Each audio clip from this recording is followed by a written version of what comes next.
Hey folks, it's Cody Stoffer with Playmaker's Corner, here to tell you about Code Red coaching. Competing in athletics means you've lifted the weights, you've watched film, and you've got the passion. Problem is, that's what everyone else in the state has done. Perfect your game by honing in on your mental performance with Code Red coaching. Whether you are a team or an individual, Code Red coaching has the tools to create mentally solid habits and set up you or your team for success. Find Code Red Coaching at CodeRedCoaching.com or call 720-979-1914 to learn more today. That's CodeRedCoaching.com or 720-979-1914 today. Now back to the show. All right. This is Simon Villanos, aka Coach V, and you are listening to the Playmakers Corner podcast.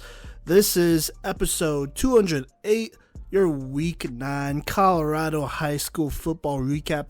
We got a lot to talk about as this is the second to last week of the regular season for a lot of Colorado High School football teams, except for 3A, but like I said, a lot of them. And so on this episode, we are going to talk about the Thursday, Friday, and Saturday high school football games here in Colorado. With each game we talk about, I'm also going to talk about playoff chances and what the playoff pictures look for those teams and whatnot, so keep an ear out for that.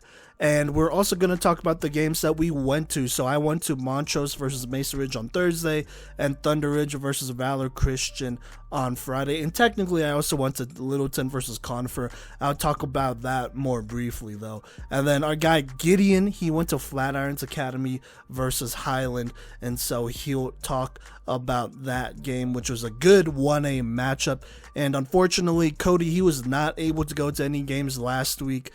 He was pretty sick, and so he had the weekend off, and so me and Gideon held it down. So no Cody Stoffer on this episode, but we'll talk about those games. After that, we'll talk about your Week 9 Playmakers of the Week, if there were plenty, and then we're going to not do any power rankings this week. We decided not to do power rankings as we want to focus more on the playoff picture and all of that stuff, and so we're going to go 1 through 5A and talk about all of the Week 10 games to watch here, all the games that are going to affect the playoff picture, who makes it, who gets a bye, seeding and whatnot, all that great stuff. We'll talk about all of the matchups that, are going to be really important to the playoff pictures 1 through 5A. And then last but not least, we're going to do a quick record watch. There are a couple Colorado high school football records that are set to either be broken this week or in the coming weeks here. And so we want to shout out those players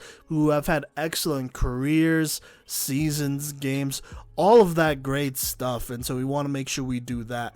And then we'll go ahead and close the show. So a jam-packed show here. Let's go ahead and hop into Thursday night football. All right, so Thursday night, there were a couple pretty big games. So we're going to start on 5A and then work down to 1A here. But in 5A, we had a game between Pine Creek and Douglas County. Pine Creek wins this one 38-10 pretty easily. Cam Cooper, 8 of 12 for 162 passing yards, 2 touchdowns. Mason Miller, the junior running back, 117 rushing yards and a rushing touchdown. Shout out Jonathan Core as well, the sophomore running back for Pine Creek. He had 13 carries for 102 rushing yards and a rushing touchdown, as this Pine Creek backfield got it done as they should. Douglas County at this point was at the 27th spot in the playoff seeding index. And you know what? You're going to hear the playoff seeding index a lot. That is the thing that decides, where teams are going to be seated in the playoffs. And that's made up of max prep rankings and RPI rankings. And then that's just averaged out. So there you go there. Quick explanation. But like I said, Douglas County was at 27. Then they lost. And so that most likely eliminates them from playoff contention. So there you go.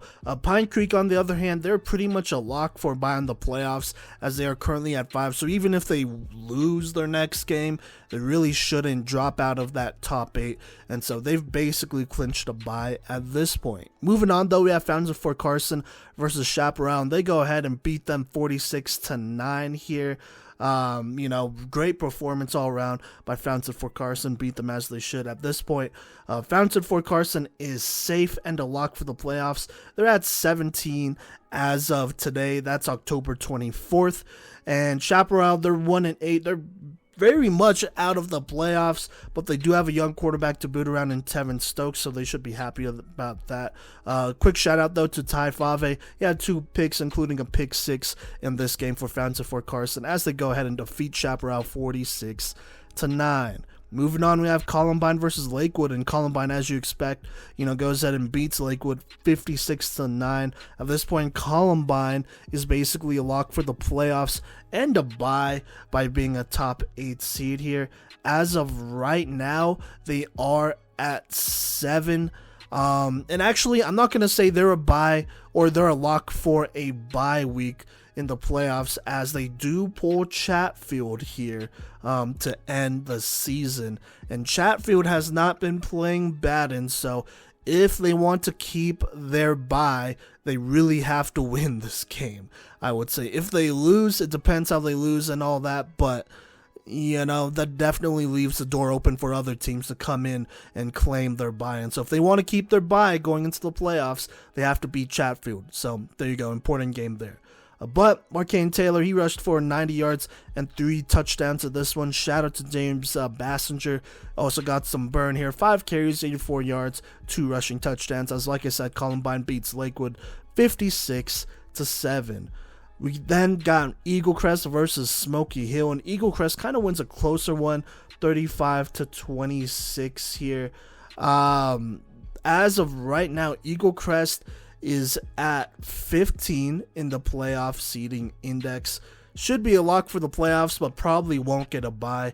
So regardless of what happens in their last week, they're going to make the playoffs. That's all you really need to know. Smoky Hill, though, as of right now, is at 26 in the playoffs. They're 1-8. And Smoky Hill, they've lost plenty of close games this season, which is why they're only 2 spots out of the playoffs. But the only way, in my opinion, that they could get into the playoffs is by beating Cherokee Trail, and by a lot potentially, and even then that might not be enough. But if they don't beat Cherokee Trail, then I don't think they're going to make the playoffs. So there you go there. Smoky Hill, definitely one of those teams on the bubble.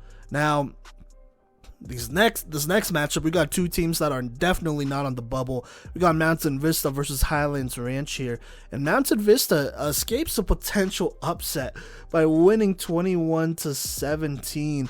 Highlands Ranch would actually take the lead on a touchdown pass to George West, making it 17-14 with 6 minutes left in the fourth quarter. But Austin Majeski would come through with a nice touchdown run after a long 20-yard pass that would put them on the 10. And so he would do all of that with about a minute left, which would give Mountain Vista the lead and the game. As it stands today, October 24th, Mountain Vista is currently 13th in the index, but unless a Legacy, Fairview, Rock Canyon, or Arapahoe loses in front of them, and Mountain Vista beats Valor the last game of the season, they probably won't get a bye. And so they need a lot for them to get a bye. They're definitely a lock for the playoffs, but for them to get a bye, Mountain Vista has to beat Valor. That's step one. And then they'll need a couple of teams in front of them to lose. So there you go there. Highlands Ranch, on the other hand, surprisingly, they're at 19 in the playoff index despite being 2-7. But this close game against Mountain Vista, along with close losses to Eagle Crest, Roosevelt, and Fairview by 1 score, along with an upset win over Fountain Fort Carson, has kept them here in the playoff race. Right now, I would say they would have to beat Castleview. That's their last game of the season in order to stay inside the 24 playoff teams here, to stay inside the playoff race. If they lose to if they lose to Castleview, then they could definitely see a bad slide, and that might take them out of the playoff race, potentially. And so they definitely have to beat Castleview just to be safe to make the playoffs. If they don't, then things could get a little risky here. Speaking of teams that are kind of on that bubble, we have Arvada West versus Pomona. Arvada West goes ahead and wins this one 42-14. Freshman running back Adrian Sabala, he ran for 118 yards and 3 rushing touchdowns in this one. And as it stands right now, October 24th, Arvada West is currently 4-5, sitting at 22 in the index with Ralston Valley as their last game of the season. Now, Ralston Valley is basically guaranteed a bye at this point, even if they lose to Arvada West, so it's not that important of a game to them, I would say. But we will see how Ralston Valley plays it their final week. Simply put, Arvada West just can't get blown out too bad by Ralston Valley if they want to make the playoffs. Arvada West, like I said, is at 22. If Ralston Valley does them dirty and puts like 50 on them, then, they're at 4-6 on the season. They have another blowout loss. Things may not be looking as favorable for them. And so as long as Arvada West keeps it a close game, they don't even have to win it. But if they do win it, by the way, that definitely guarantees them a spot in the playoffs. But like I said, as long as they keep it close, they should make the playoffs here. Definitely on the back end, though. Pomona, on the other hand, their season's been over, so there you go. Let's move down to 4A here. We got Bear Creek versus Staley Lake. A great matchup here. A great league matchup. Bear Creek actually wins this one 20-17. They would come back from being down 17-0 here in the second quarter.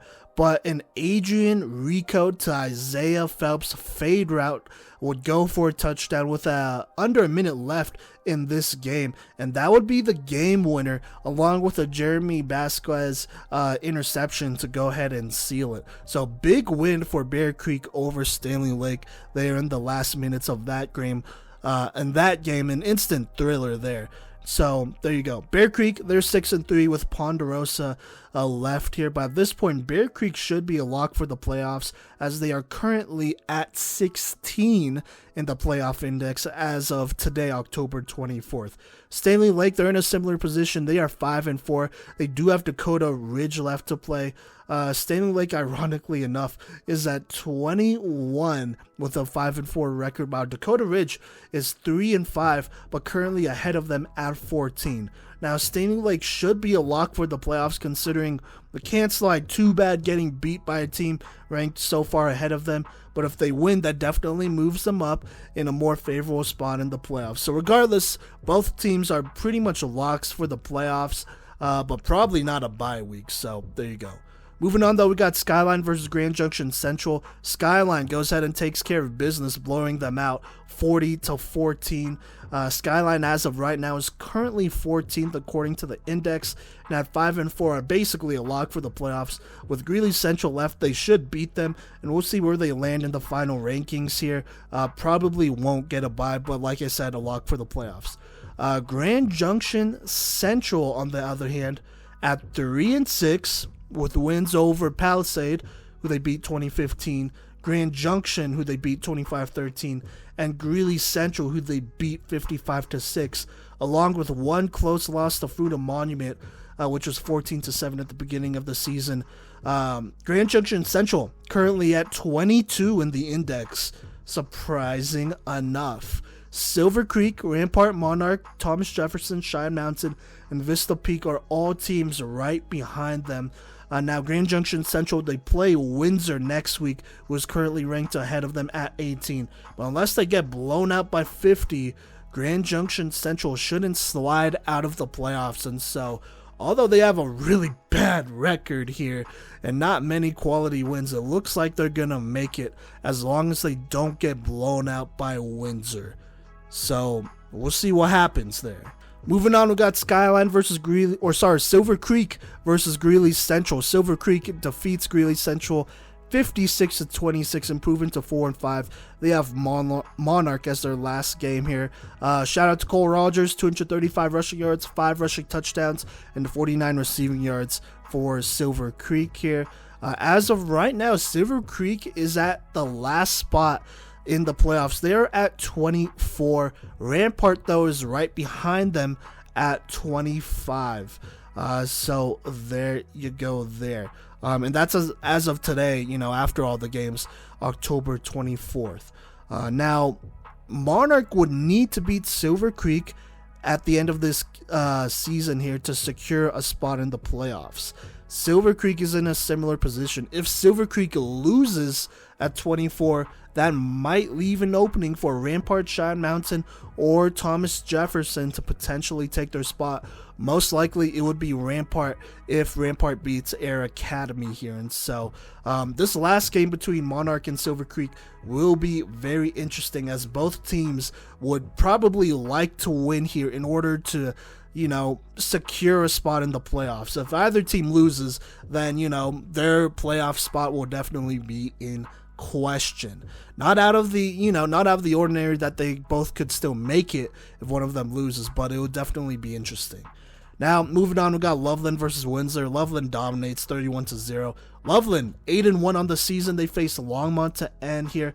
At this point, they're basically guaranteed a bye along with a playoff spot, as they're currently number 4 in the index as of today. Windsor, they're at 5-4. They're pretty much a lock for the playoffs. They do draw Grand Junction Central, who is at 22, while they're at 18. They should defeat Grand Junction Central, but just in case they don't, they still should be a lock for the playoffs. They'll just be a little bit lower.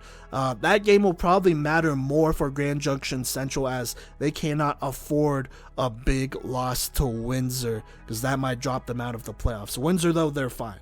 Moving on down to 3A here, we have Canyon City versus Discovery Canyon here, and Canyon City gets the late upset here, 19-16, with a rushing touchdown in the fourth quarter to win this game. Canyon City at this point literally cannot make the playoffs at all, as they are 2-6. Discovery Canyon, though, they're kind of on the bubble. They are now at 25 in the playoff index, although they are 5-3. And now Discovery Canyon, they play Pueblo East and Sand Creek to end their season. Their best bet of making it the playoffs at that 16th seed is defeating both Pueblo East and Sand Creek by a solid amount, with the help of some teams in front of them losing. But losing either game would kill their playoff chances, in my opinion. Discovery Canyon has to beat both teams to make the playoffs, or even have a chance at making the playoffs. So there you go.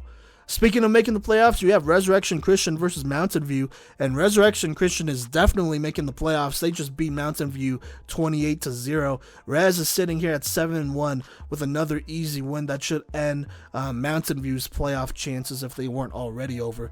But Res is currently at 8 in the playoff index, but they pull Thompson Valley and Northridge, who played each other this last weekend and are both currently ranked. So there you go there. If Res wants to have a high seed, a top seed in the playoffs, beating both Thompson Valley and Northridge would go a long way here. Res, I believe, plays Northridge first, and so beating them would help them seeding-wise. So there you go there. Moving on, though, we have Fort Morgan versus Holy Family. Holy Family wins 35-13 thanks to a 191-yard, 2 rushing touchdown and 36 receiving yard and 1 receiving touchdown performance from Chase McNaughton, I want to say. Holy Family, though, they're now 5-3, basically locked into the playoffs at 5 according to the seeding index. That's assuming they don't lose to both Lincoln and Kennedy, obviously. Now, worst case scenario, if they do lose to one, they could probably afford it, but they won't be able to afford to lose to both. And even then, they still might make the playoffs. It will just be on the very back end. Fort Morgan, on the other hand, they are 3-5. They're currently sitting at 25 in the index, and they're probably not going to make the playoffs. They do have games against Northfield, who's just ahead of them at 20, and Lutheran, who is sitting at 3. If they beat both, then they make it, but that's a little bit of a tall order to ask, so there you go. All right, moving on. Let's talk about 2A football here. We got Faith Christian versus Eden here. Eden wins 47-7, moving to 7-1 on the season. They're currently at 3 here with the league championship game against the Academy, which myself and Cody should be at.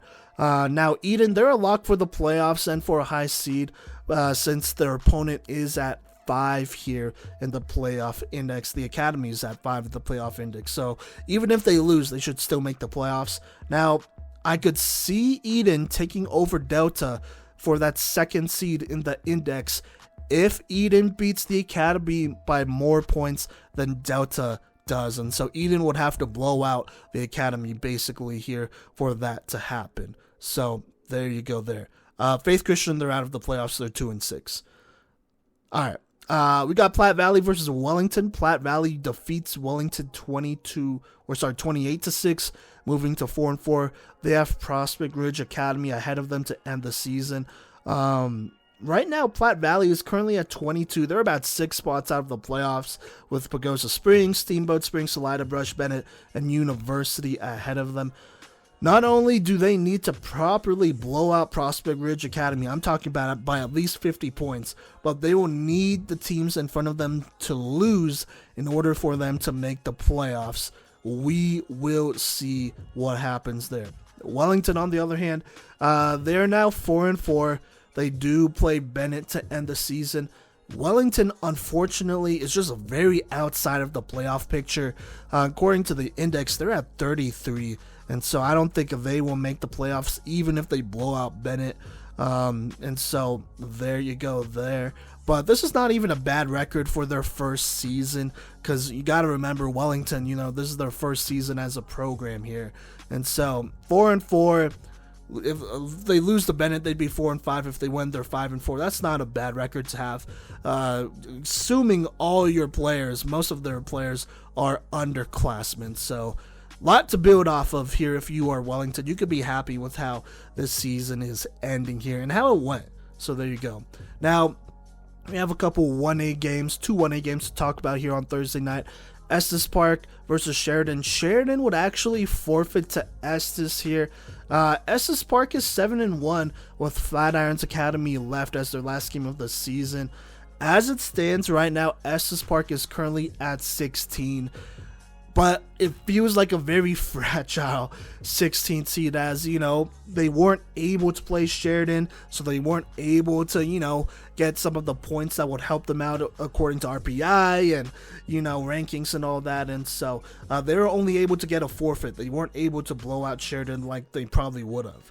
And so they definitely need to beat Flatirons Academy to secure their spot in the playoffs as Flatirons is right outside looking in, and this game against them would basically be for a playoff spot. So that last game would be. So there you go.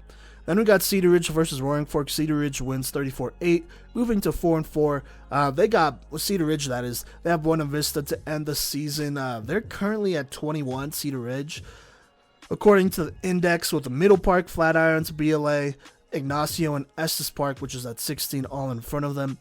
For Cedar Ridge to make the playoffs, they have to beat Buena Vista, who is currently at 5, to even have a chance at the playoffs, and that's a really tall order as is. Now, if they do beat him, then we'll see what happens, but if they don't, that's it. So there you go. All right, so those are all the Thursday night football games. Let me go ahead and recap this Montrose versus Mesa Ridge game here, which, had playoff implications here, deciding whether or not a team would have a bye here. So there you go. The team that would win would basically have a bye in the playoffs, so we'd be in a good spot to secure a bye in the playoffs. What's good, y'all? Let's go ahead and talk about Montrose versus Mesa Ridge. This game took place on Thursday, October 20th, 2022, a battle between two top 10 teams, a league game actually, as Montrose would go ahead and travel to C.A. Foster Stadium to go play Mesa Ridge. But here's how it went down. Montrose started with the ball, and something really key to note is that Mesa Ridge apparently did not have their kicker for the entire first half of this game, which really affected the outcome of this game because they were forced to kick an onside kick. And Montrose easily recovered that kick and took over on the 50. So they had a very short field to start with to begin this game here. And on this first drive, it went by pretty quickly. Blake Griffin, Montrose's running back, he got a dive right up the middle. That went for like 20 plus yards where he just gashed that Mesa Ridge defense. And then an illegal shift later, Torrey Eckerman on the outside run. He ran a lot of their sweeps and end arounds here in this game. He got a big time 32-yard touchdown that would go ahead and put Montrose up 7-0 with 10 minutes and 15 seconds left here in the first quarter. Just like that, they go up, making the most out of this short field. Mesa Ridge, on the other hand, they take over on the 17-yard line. Not the greatest return here, but here's what happened on this drive. After some early struggles, including a holding penalty and a swing route that is just absolutely blown up here, they go ahead and get a first down thanks to a Trevin Salas run here for a first down that would put them at the 42. Trevin Salas, their standout freshman running back here, so there you go. And then Salas, he would go ahead and get another first down across the midfield on a run right up the middle. And this is where they really get going here. Bryce Reel, the quarterback, Mesa Ridge's quarterback, then drops back and finds the junior wide receiver Avant Wright for a nice catch over the middle that gives them a third consecutive first down in a row here. They go back to Wright, who gets them another first down, which would, be another one in a row here. Now, at this point, they're in the red zone, and, Mesa Ridge is really rolling at this point, and they continue to roll as they go ahead and hand it off to their power running back, the junior Isaiah Jones, and he goes ahead and he powers through this entire Montrose defense, shakes off a couple tackles, runs over a couple defenders, and boom, just like that, they are in the end zone with a chance to tie this game. But like I said, Mesa Ridge's kicker, he was not here, not available for this first half. I believe the kicker had a soccer game to be at, so there you go. And so Mesa Ridge, they were forced to go for two here, and they ran a fade route. It was there, it wasn't a bad play call at all, but it was slightly overthrown, and so there you go, incomplete. Montrose still had a 7-6 lead here. And so here we go. They go ahead and kick it to Montrose. Oh boy, and the kick goes out of bounds. Doesn't stay in bounds, doesn't go up the middle. It just goes wide right. At least that's what it looked like here. And so Montrose, they take over with nice field position here on the 35. And here's how they get it going. They start with a Torrey Eckerman sweep. You know how Montrose plays. They don't really pass the ball, and so they're going to run it. And so that's one of their go-tos there. And Torrey, he goes ahead and gets them on the 50-yard line at midfield. Then number 3, Austin Zimmer, gets another big time run on a misdirection here. He gets about 15 plus yards and another first down. That puts them on the 24, just outside the red zone.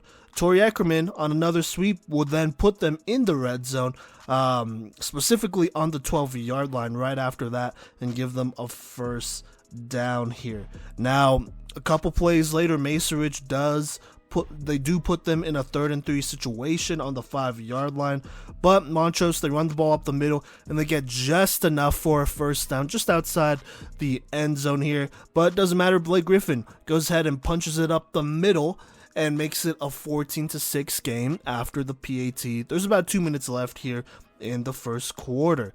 And so here we go, Mesa, they take over, this time get a solid return. They're on the 35, and Mesa Ridge, they really want to feed their running backs, the freshman Trevin Salas and Isaiah Jones, the power back, both really good running backs, by the way. And so that's what they do. Salas, he gets them a first down after bouncing a nice run outside. That puts them on the 47. Jones would go ahead and get them past the midfield on a dive forward, powering through a couple defenders once again. Then this was a pretty key play here. Bryce Reel, the quarterback, he would go ahead and scramble around on this pass play, and he would find a wide open Avant Wright, but unfortunately he would just drop it. It would have been like a 30 plus 40 plus yard reception, potentially a touchdown, but like I said, it was dropped here. A couple plays later, it is 3rd and 11 after a screen is snuffed out, and here's what happens. Bryce Reel, drops back, but the snap is kind of low. Doesn't matter, he recovers it, and he keeps on running, and he rolls out and throws to number 4 of Mesa Ridge. That is Ethan Bowen, I believe. And he catches the low ball and brings up a manageable 4th and 4, and that ends the first quarter. And to start the second quarter, here we go. Mesa Ridge, they are going for it. It's 4th and 4. They are just about, they're a couple yards outside of the red zone, but definitely on the other side of the field. And so here's what happens. They go ahead and call a pass play. Nobody gets open right away. And so Montrose is bringing the pressure, and Bryce Reel, he is forced to scramble. He tries to run for the first down, but unfortunately is brought down just a yard short. And so just like that, Montrose takes over on the 31-yard line here. And on the first play of this Montrose drive, they go ahead and hand it off to Torrey Eckerman on, what you could guess is a jet sweep here.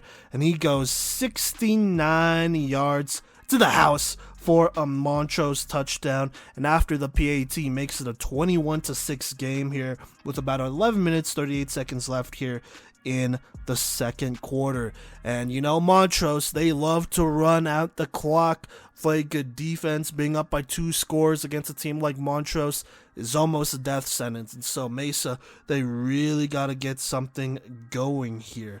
And so Mesa Ridge would actually get a nice return plus some penalty yardage that would go ahead and put them on the 39-yard line. Across midfield, he almost returned it for a touchdown. So there you go there.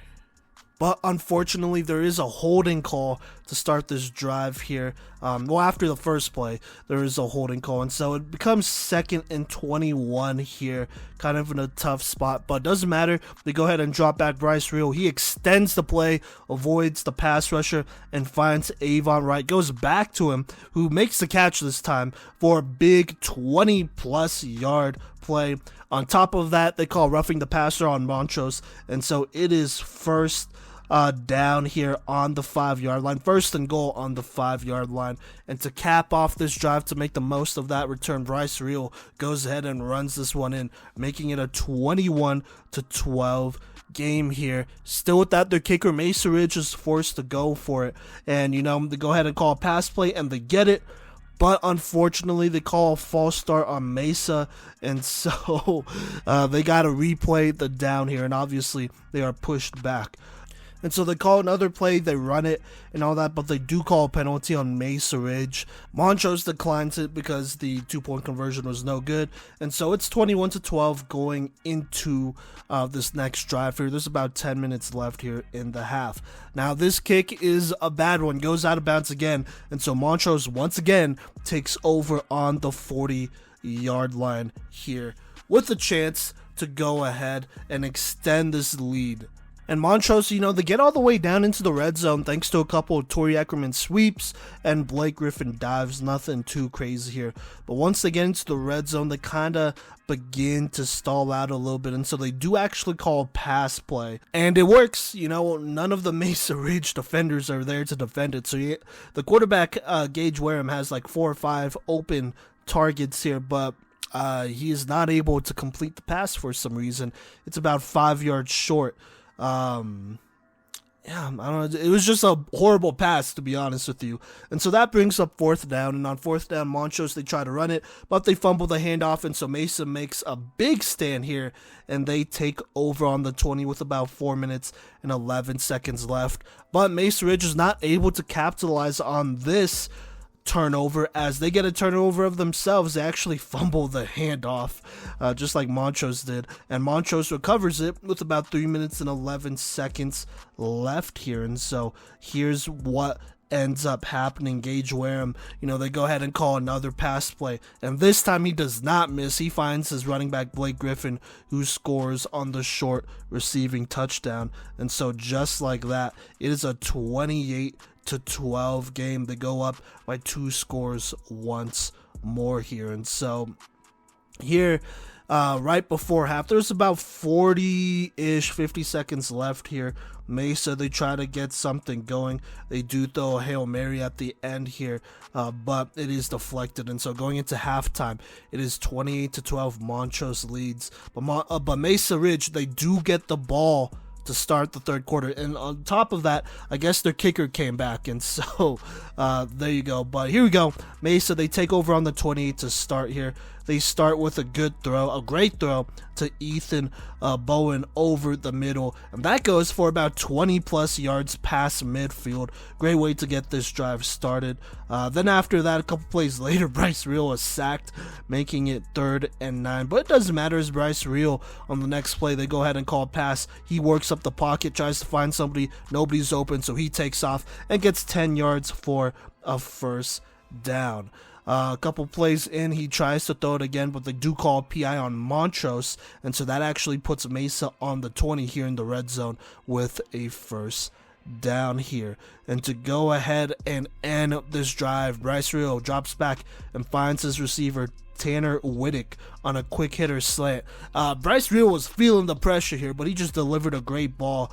Finds his guy on the inside who had leverage, and he goes ahead and runs it in for a nice touchdown here. And just like that, Mesa trails 28-19. Obviously, they have their kicker, so they kick the extra point. There's about 9 minutes left here in the third quarter. Plenty of time here. And so Montrose, they take over on the 20. This kick, like I said, with the kicker in, he goes ahead and kicks it out the field, in the end zone here. And so that's a touchback, and Montrose takes over on the 20-yard line. And on this play, on this drive, Montrose, they're just trying to run out the clock, which is basically just running their offense. And so they go ahead and give it off to Austin Zimmer on a nice misdirection. He gets a first down. They do call a rare play action pass, but it goes to the running back, Blake Griffin, and he gets them another first down in a row here. And so at this point, they're on the 33. Then Torrey Eckerman, he goes ahead and breaks loose on a misdirection play. Not a sweep here, but a misdirection. That goes for about 30 plus yards and a touchdown. And so Montrose is actually leading 34-19. They're not able to kick the extra point here because for some reason the snap is fumbled. So there you go. So it's 34-19. Mesa, they go ahead and take over on the 48. They get a nice return here. On the first play, they call PI on Montrose, so that's an automatic first down, and they do get on the 35-yard line. And then here we go. Bryce Reel drops back, and he dials one up to Carver Cheeks, who finally gets loose here after getting bracketed all night long. And Carver reels in a nice 35-yard touchdown off the right sideline to go ahead and pump up this crowd here. Mesa, they go ahead and decide to go for 2 here to make it a 34-27 game instead of a 34-26 game.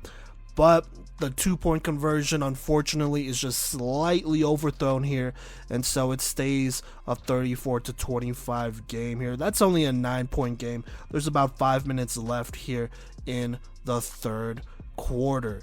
And so Montrose, on the first play of this drive, they obviously try to run the ball, but the handoff is once again fumbled. Mesa Ridge recovers the fumble on the bad handoff, and so they take over on the 26-yard line, just a couple yards outside the red zone, with about 5 minutes 30 seconds left here.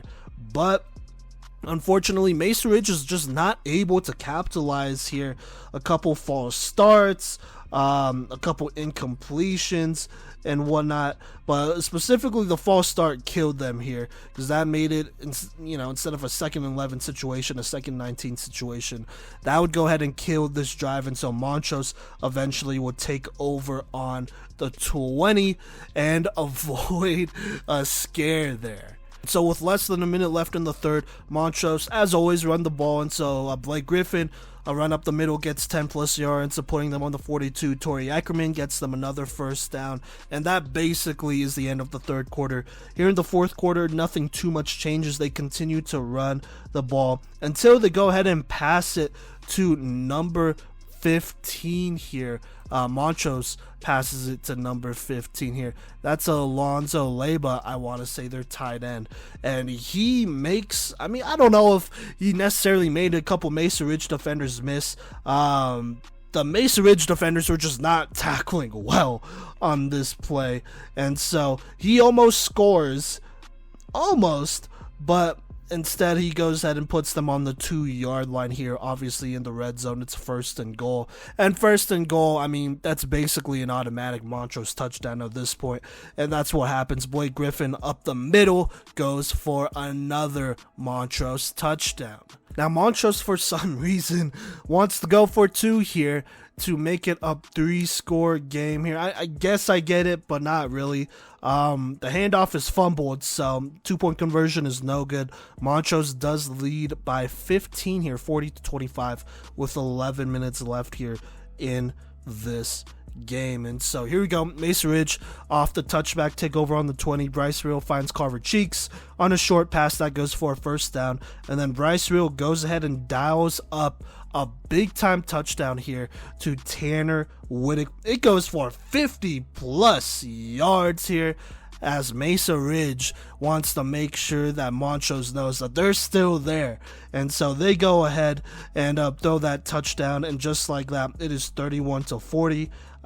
Mesa Ridge decides to go for it here, which is interesting. And once again, they don't get it. So it's 31-40 here. 10 minutes left. Montrose takes over. They are running the ball here, and by the way, they get a nice return. They get to the 45-yard line past midfield, and so they are running the ball here, potentially trying to score here, but also if they could use up a lot of this clock, that wouldn't be bad either. And so here we go here, number 24 for Montrose. I believe that is Aiden Grijalva, I want to say. Excuse me if I'm saying that wrong. He gets them a big run on 3rd down that does put them on the 5-yard line here. Obviously gives Montrose a 1st down on this drive. And then they go ahead and run it up the middle for another Montrose touchdown, extending the lead to 46-31 after the PAT, which they make. And at this point, there's about 5 minutes, 45 seconds left here in this game here. Mesa Ridge, they try to get something going here, but too many penalties go ahead and kill the vibes of this drive, and eventually Montrose stops them here. Oh my god, it was a 4th and 31 situation after a huge Montrose sack here. And so Montrose, like I said, would go ahead and stop them and run out the clock, as Montrose defeats Mesa Ridge on the road here, 46-31, in a big time game here. That will be big for the rankings and whatnot. Mesa Ridge not playing bad at all. Obviously, I feel like if they had their kicker, then this game would have been a lot more winnable, just because the field position for Montrose was like, I mean, it was awesome for Montrose. They never started farther than the 35-yard line on a kick, on a kickoff, and so that kind of hurt them. Plus, Mesa Ridge having to go for 2 all the time because, they were in an early hole, not being able to kick the PAT and all that stuff, obviously kind of hurt them, and so if they were to play again, I think this game would be a lot closer. I think Mesa Ridge could even beat them and whatnot, and so we'll see what happens. Montrose, I mean, they do their thing, they run the ball and whatnot, but defensively, they definitely allowed a couple big-time passes and showed some vulnerability in that secondary. Not as, concerned as their front 7, but that secondary might need to tighten up a little bit as playoffs approach, especially as they play Pueblo West, assuming Pueblo West decides to pass it. So there you go. Final, once again, Montrose wins 46-31 over Mesa Ridge. Montrose is now 7-2, and Mesa Ridge is now 6-3. Alright, there you go there. That was a pretty good game to be at. Let's go ahead and move on to the Friday night games here. Let's recap all of those. Starting on the 5A level, we got Fairview versus Fossil Ridge. Basically the league championship here, and Fairview goes ahead and defeats Fossil Ridge 42-26. Tyler Kubat was back for this game, but Fairview still found a way to get it done here and basically win the league at this point. Shout out to Zach Lewis. He had 129 rushing yards, 3 rushing touchdowns, 8 tackles, and a sack in this game. He is definitely a Playmaker of the Week candidate. As it stands right now, Fairview is currently 11 right now in the play according to the playoff index, and they play Rocky Mountain High School, who is currently 21. Even if Fairview loses or if they wins, I can't imagine them moving high enough to garner a playoff bye or for them to drop out of the playoffs. So there you go. Fossil Ridge is definitely in a similar situation. Even if they win or lose, they should still be a lock for the playoffs. So there you go there. Moving on, we got Horizon versus Legacy. Legacy takes care of business, winning 42-13. Cullen Lerma, 8-15 for 120 passing yards, 3 touchdowns. Tyler Madden, 5 receptions, 108 receiving yards, 2 receiving touchdowns. Tyler Anderson, 76 rushing yards, 2 rushing touchdowns, as the Legacy goes ahead and takes care of business against Horizon. Legacy right now, they're at 12. They're basically a lock for the playoffs. They play Brighton at the end of the season, who's not in the playoff picture at all. Legacy does not have the greatest chance at a bye right now, and so win or lose, they should still make the playoffs. That really won't change, where they're at as far as, getting a bye or dropping out of the playoffs. So there you go there. Horizon, they're not in the playoff picture. Then we got Pooter versus Fort Collins here. Pooter wins 41-15. Pooter right now is at 18 according to the index, at 7-2 with Fossil Ridge to end the season. Gideon will be at this game. The winner of this game will be the King of Fort Collins, and I believe the Kings of the North. So there you go there. Now, win or lose for either team won't affect their playoff standings as much, as both are pretty much locks for the playoffs here. Moving on, we got Cherokee Trail versus Grandview. Grandview wins big here, 28-0. Liam Zarka, 27-40, 328 passing yards and 3 touchdowns. But Simon Kibbe, the tight end, 11 receptions, 152 receiving yards, and 2 receiving touchdowns. That's half of Grandview's points here. Would go ahead and contribute to this big-time dub. Grandview right now is sitting tight at number 6 according to the index, and they play Cherry Creek, who's number 1 obviously, to end the season. Regardless of winning or losing, Grandview should hold on to their bye week, their playoff bye week.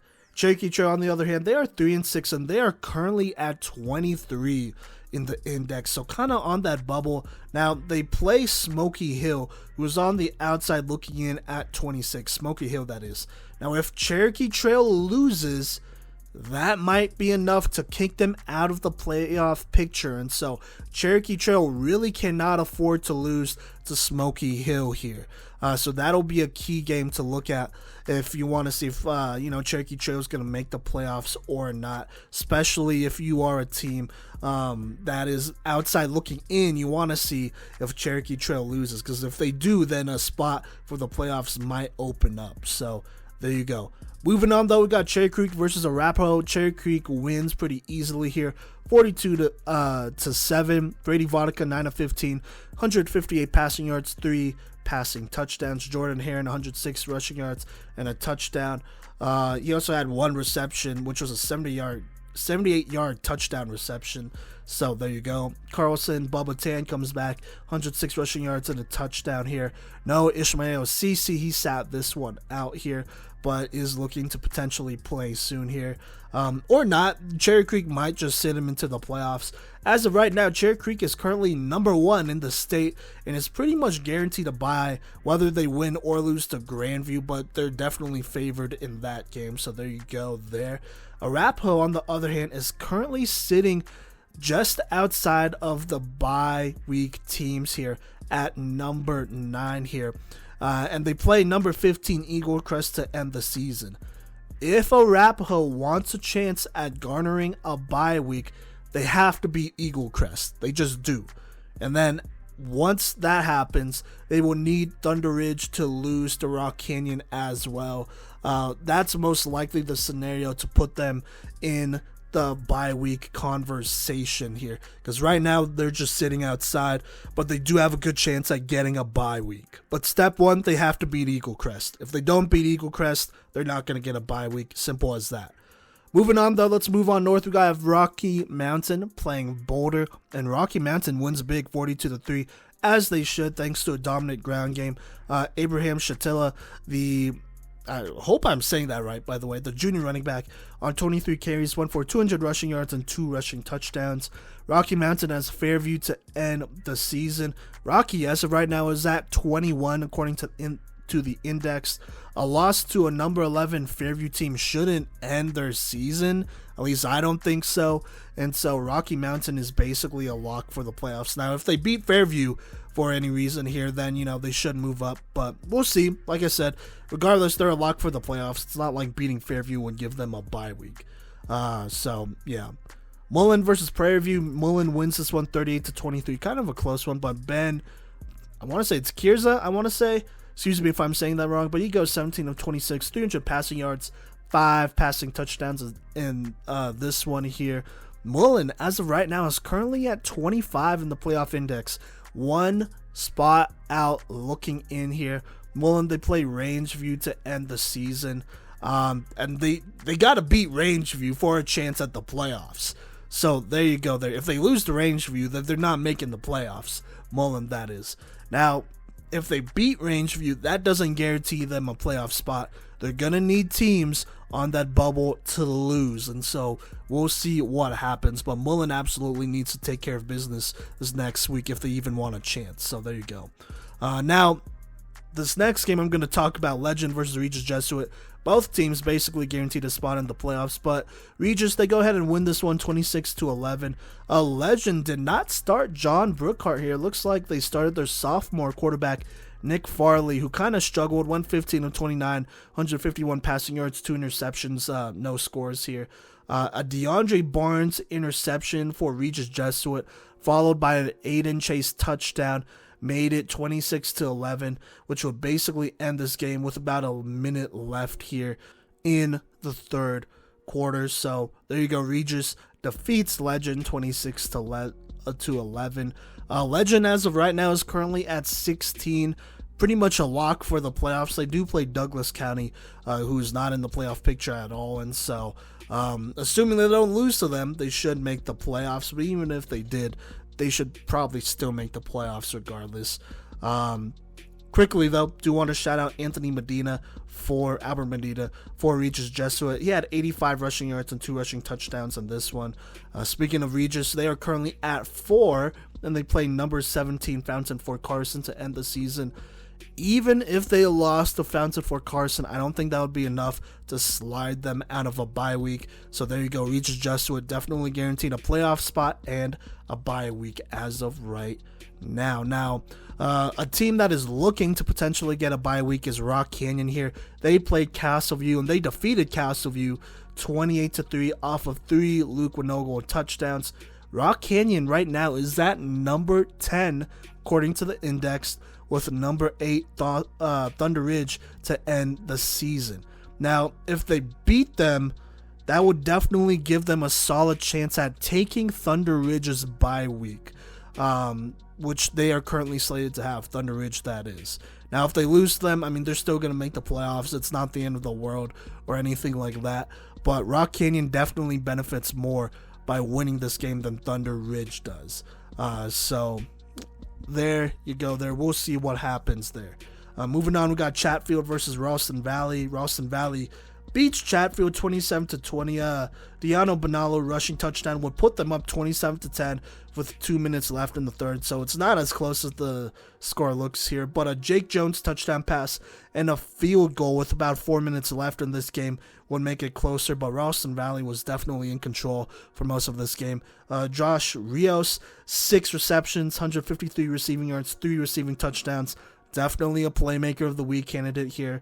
As it stands right now, Ralston Valley, they're at 3, and they play Arvada West to end the season, who is currently at 22.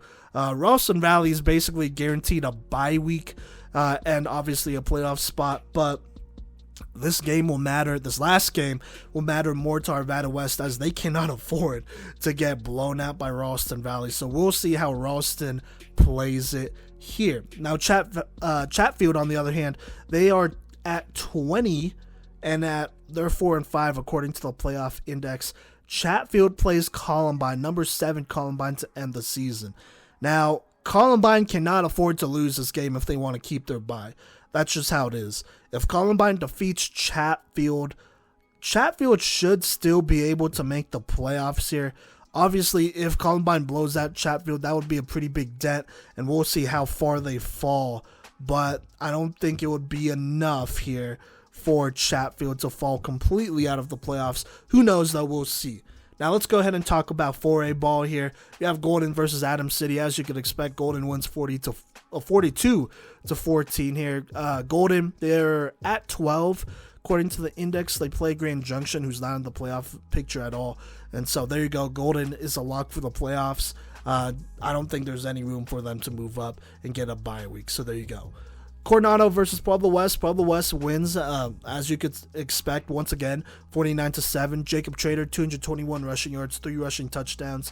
West is currently at 13 according to the index, and they play number 5 Montrose to end the season. A win or loss really shouldn't affect their standing too much, but if they beat Montrose, maybe they could sneak in at 8 if a couple of teams lose and whatnot, but that's kind of a complicated scenario. For now, though, both teams are basically guaranteed a playoff spot. Montrose, this one matters more. If they lose to West, then their bye week might be on the line. We'll see there. Moving on, though, we have a close game here. Broomfield versus Fruita Monument here, and Broomfield wins to stay undefeated, 21-14. Cola Crew had a good game, 178 passing yards, 1 passing touchdowns, no turnovers here, 81 rushing yards, and a rushing touchdown here. So that was pretty big for Broomfield to go ahead and take a step towards winning their league here. Fruita Monument, they played pretty hard here against the undefeated team, one of the top 3 teams in the state in 4A, and they didn't do a bad job. It just didn't go their way here, so there you go there. But Broomfield currently is number 2 according to the seeding index, and they pull number 7 Heritage to end the season. This game doesn't matter as much for Broomfield as it will for Heritage. If Broomfield absolutely beats the brakes off of Heritage, then Heritage might lose their bye week here. But if they win barely or lose barely, it shouldn't matter too much here. Both teams should still have a bye probably. So there you go. Fruita Monument, on the other hand, they are currently at number 9. That game against Broomfield was kind of a game they needed to earn a bye week here, as right now they'll face Adams City to end the season, who they should beat, but they may need a couple teams in front of them to lose, along with a huge win over Adams City, in order to get a bye week in the playoffs. So it's not like they're completely out of it. They're only 1 spot outside of a bye week here, but we'll see what happens. Some crazy things will have to happen for Fruita Monument to get a bye week here, and it's kind of out of their hands. They could beat Adams City by as much as they want. Doesn't necessarily guarantee them a spot. So there you go. Liberty versus Thornton, not that it matters, but Liberty beats Thornton 22-6.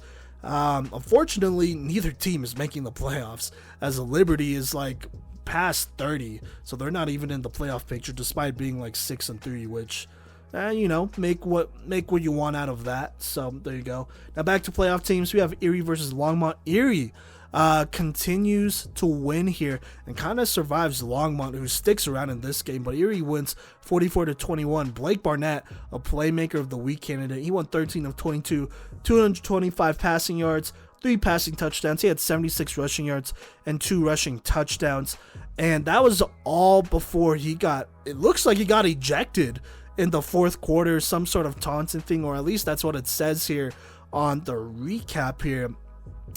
Doesn't matter though, as Blake Barnett kept scoring touchdowns to keep Longmont at bay, as like I said, Longmont stuck around here. Longmont's Cole Gaddis, he had 120 rushing yards and 3 rushing touchdowns in this one, as this game was pretty close, but Erie prevails ultimately. Erie, they're at number 11 according to the index. They get Greeley West, who they should absolutely slam, to be honest with you. Erie, as of right now, is a lock for the playoffs, but won't get a bye week. So there you go. Longmont, on the other hand, they're currently at 19 according to the index, and they play number 4 Loveland to end the season. Both teams are a lock for the playoffs, Longmont and Loveland. But even if Loveland somehow loses, I think Loveland should still have a bye week. So there you go there. But there you go. Longmont, I would say, is basically secured here and locked in for the playoffs. Moving on, though, we got Vista Ridge versus Rampart. Vista Ridge is definitely locked into the playoffs. But, just in case they go ahead and blow out Rampart 40-7. Braden Dorman continuing his heat streak here. 326 passing yards, 6 passing touchdowns, no turnovers. BB Hills, Brandon Hills, 5 receptions, 158 receiving yards, 3 receiving touchdowns. Gavin Jenkins, he had himself a game, 4 receptions, 107 receiving yards, 3 receiving touchdowns. Then on defense, you had some guys making plays. AJ Jordan, 3 sacks, 1 forced fumble. JoJo Garnett, 10 tackles, 2 interceptions, 1 forced fumble, and a blocked field goal. Golly, looking like a whole tank out here, doing his thing against Rampart, doing whatever he wants against Rampart. So there you go. Like I said, as Vista Ridge wins big, 40-7. Vista Ridge, they pull Palmer Ridge at home to end the season. Myself and Cody will be there in person for that one. Vista Ridge is currently at 8 with a bye week, with a projected bye week. Palmer Ridge is currently at 1. I really don't think Vista Ridge is in any danger of losing their bye week, as long as they don't lose in the same way as they did to Palmer Ridge last year, where Palmer Ridge kind of just blew them out. So we'll see what happens there. But like I said, both teams in that matchup, Vista Ridge, Palmer Ridge, are basically guaranteed a bye week. We'll just have to see how it goes down. I mean, it should be a good game. And on top of that, there are definitely a couple Colorado high school football records on the line in that game. So, we'll be there, like I said, to potentially witness history, as should you, if you are listening to this and don't have anything to do Friday night. So there you go. Rampart, on the other hand, I mean, they lost to Vista Ridge. I mean, I don't think they were ever going to really beat them. But currently, Rampart is number 25, according to the index. They play number 20 Air Academy to end the season. And hey, playoffs start now for Rampart. This is a must win if they want to make the playoffs. If they want to make the playoffs, they have to beat Air Academy. If they beat him, I think they're in. Easy as that. If they don't beat him, I don't think they're in the playoffs. So there you go there. That's as serious as it gets for Rampart. Moving on, though, we have Widefield versus Centaurus. Widefield wins 20-7. Gabriel Segura ran for 78 rushing yards, 2 rushing touchdowns on this one. Widefield is currently 8-1 in a really good spot here. They play Liberty to end the season. But Widefield, though, I mean, they're currently at 17, and they're basically a lock for the playoffs. I don't really foresee them losing to Liberty. But I don't know. Who knows? We'll see. Even if they lost to Liberty, I mean, it'd have to be a pretty bad loss for them to slide 7-8 spots all the way out of the playoffs. So we'll see there. Moving on, though, we got Ponderosa versus Thomas Jefferson. This was a really close one. Ponderosa avoids the upset and wins barely 7-6. A passing touchdown with a minute left in the second quarter would basically decide the game, along with great defense, obviously. Both defense not allowing the other one to score here. So there you go. But regardless, a win's a win. Ponderosa defeats Thomas Jefferson 7-6. And currently Ponderosa is number 3 according to the index. And they play number 16 Bear Creek to end the season. I don't think this matchup should change too much. The future for either Ponderosa and Bear Creek. If Ponderosa loses to Bear Creek, I don't think that's enough to take away the bye. If Pondo beats Bear Creek, that's not going to kick Bear Creek out of the playoffs. So there you go there. Now, on the other hand, we have Thomas Jefferson. They are currently sitting at 27 according to the index, and they play number 6 Denver South here. If Thomas Jefferson wants any chance at making the playoffs, they have to beat Denver South. So that's going to be a big game there. And even if they beat Denver South, there's no guarantee that they make the playoffs there. That's just their best chance. If they lose to them, then that's it. So, yeah, there you go. Moving on, though, we got Palmer Ridge versus Cheyenne Mountain, and Palmer Ridge takes care of business 56-26. Derek Hester, 7 of 9, 135 passing yards, 3 passing touchdowns, 15 rushing yards, 1 rushing touchdown. Extremely efficient season continues. Josh Gerlach with another interception. He actually had a receiving touchdown as well in this game as he continues a very good season as well. Still no Gator Robinson in this game, so there you go. I assume Gator will play against Vista Ridge, though, as that is Palmer Ridge's next game here. And I mean, if they lose to Vista Ridge, I don't think they're going to lose their bye. If they beat Vista Ridge, I mean, they're the number 1 seed in 4A anyways, so there you go. Cheyenne Mountain, I think their season is pretty much over at this point. I mean, they do have one more game, but after that, it's pretty much over. So, yeah. Heritage versus Aurora Central. Heritage wins 45-3 here. They will play Broomfield as their last game of the season. Win or lose, both are basically a lock for the playoffs with a bye, so there you go. Shout out Noah Schoen, 5 of 10, 101 passing yards, 2 passing touchdowns, 99 rushing yards, and 2 rushing touchdowns in this big-time effort. So there you go there. Dakota Ridge versus Grand Junction. Dakota Ridge wins, as they should, 49-3. Blake Palladino, his best game on the season so far, getting better each game. He goes 6 of 9, nice, for 105 passing yards, 2 passing touchdowns, no turnovers.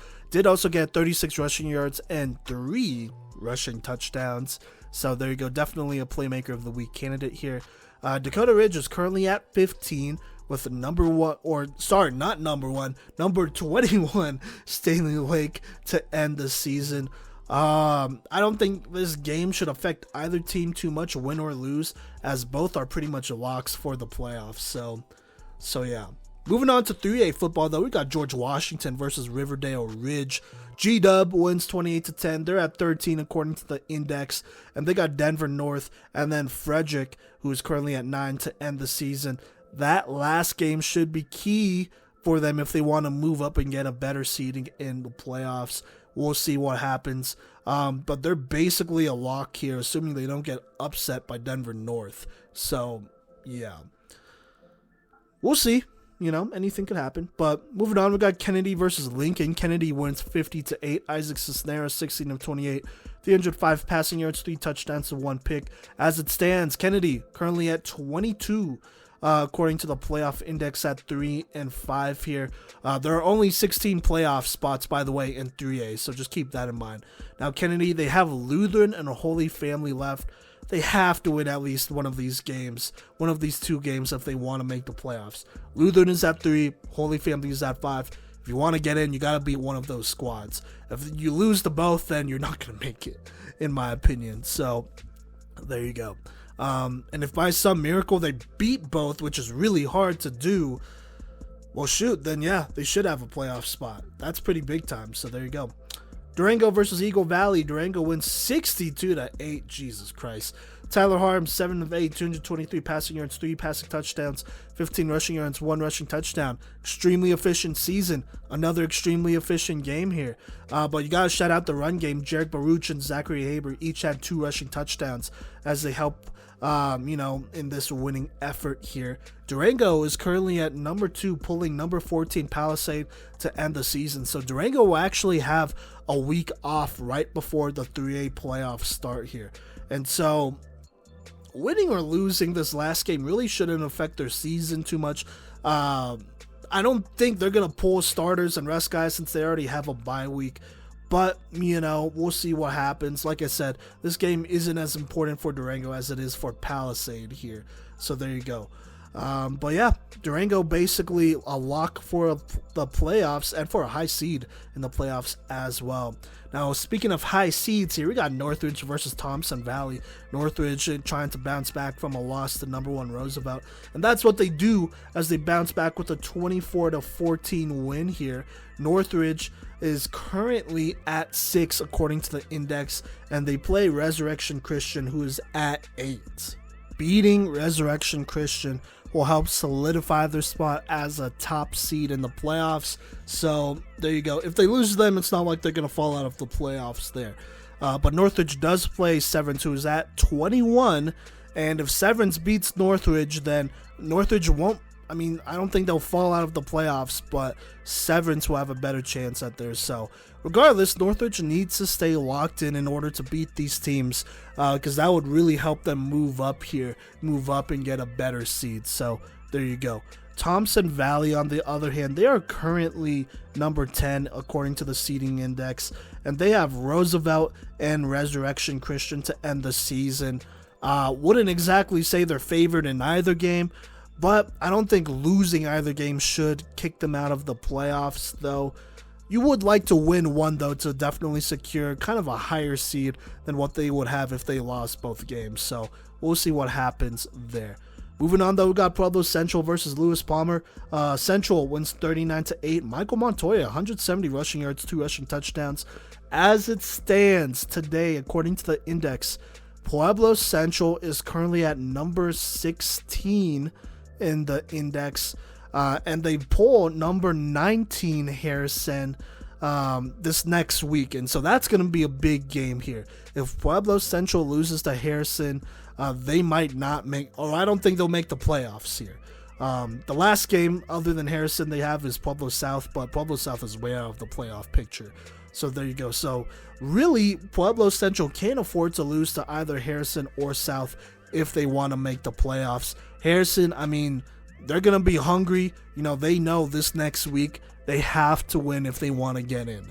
So that's just what it is. Clean and simple there. Moving on, though, we got Denver North versus Frederick here. Frederick wins 57-21. Frederick, number 9 in the playoff index here, with number 17 Meade and number 13 George Washington to end the season. They probably shouldn't drop out of the playoffs if they lose to both teams at this point, but both teams will definitely be gunning for them as they want to move up here, especially Meade. If Meade wants to make the playoffs, they gotta beat Frederick, and if they beat him, I think they're basically in, assuming they win their last game as well. George Washington, I don't think they're going to drop out of the playoffs, but they would love to beat Frederick to get a better seed here. So there you go there. Denver North, though, they're currently at 31. Even though they got George Washington at 13 ahead of them here, they really shouldn't be able to make the playoffs. I think they're out of the picture. That's an axe in them. So yeah. Green Mountain, they play Wheat Ridge. They win 56-7. No surprises there. Zach Wallace, 71 rushing yards, 3 rushing touchdowns. Green Mountain, they got Littleton and Skyview to end the season. A loss to either probably won't matter, as I think Green Mountain's pretty much a lock for the playoffs here. They're like a top 5 seed. I think right now they're currently at 4. So there you go. Lutheran versus Northfield here. Lutheran blows out Northfield 57-7. Ryken Doggard, 21-24, 312 passing yards, 3 touchdowns. Ryan Kenny, 56 rushing yards, 4 rushing touchdowns. And then Joe Ciccio, 6 receptions, 128 receiving yards, 2 receiving touchdowns. As it stands, Lutheran is currently at number 3 with Kennedy and Fort Morgan left here. Both of those teams need to beat Lutheran more than Lutheran needs to beat those teams. But in my opinion, Lutheran is a lock for the playoffs. Northfield, on the other hand, is currently outside looking in at 20. They play Fort Morgan and Lincoln. Even if they beat both of those teams, it doesn't guarantee them a spot in the playoffs. They're going to need some magic to happen, and they're going to need some teams to lose in front of them in order for them to make it. But for now, they got to take care of business. So there you go there.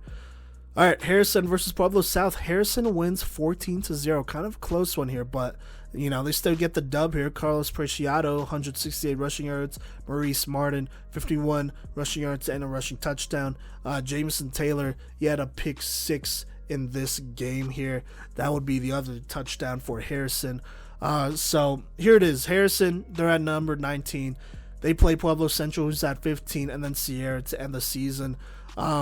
They should beat Sierra. I can't remember the last time Harrison ever lost to Sierra, so there you go there. So I'm just going to assume that right off the bat.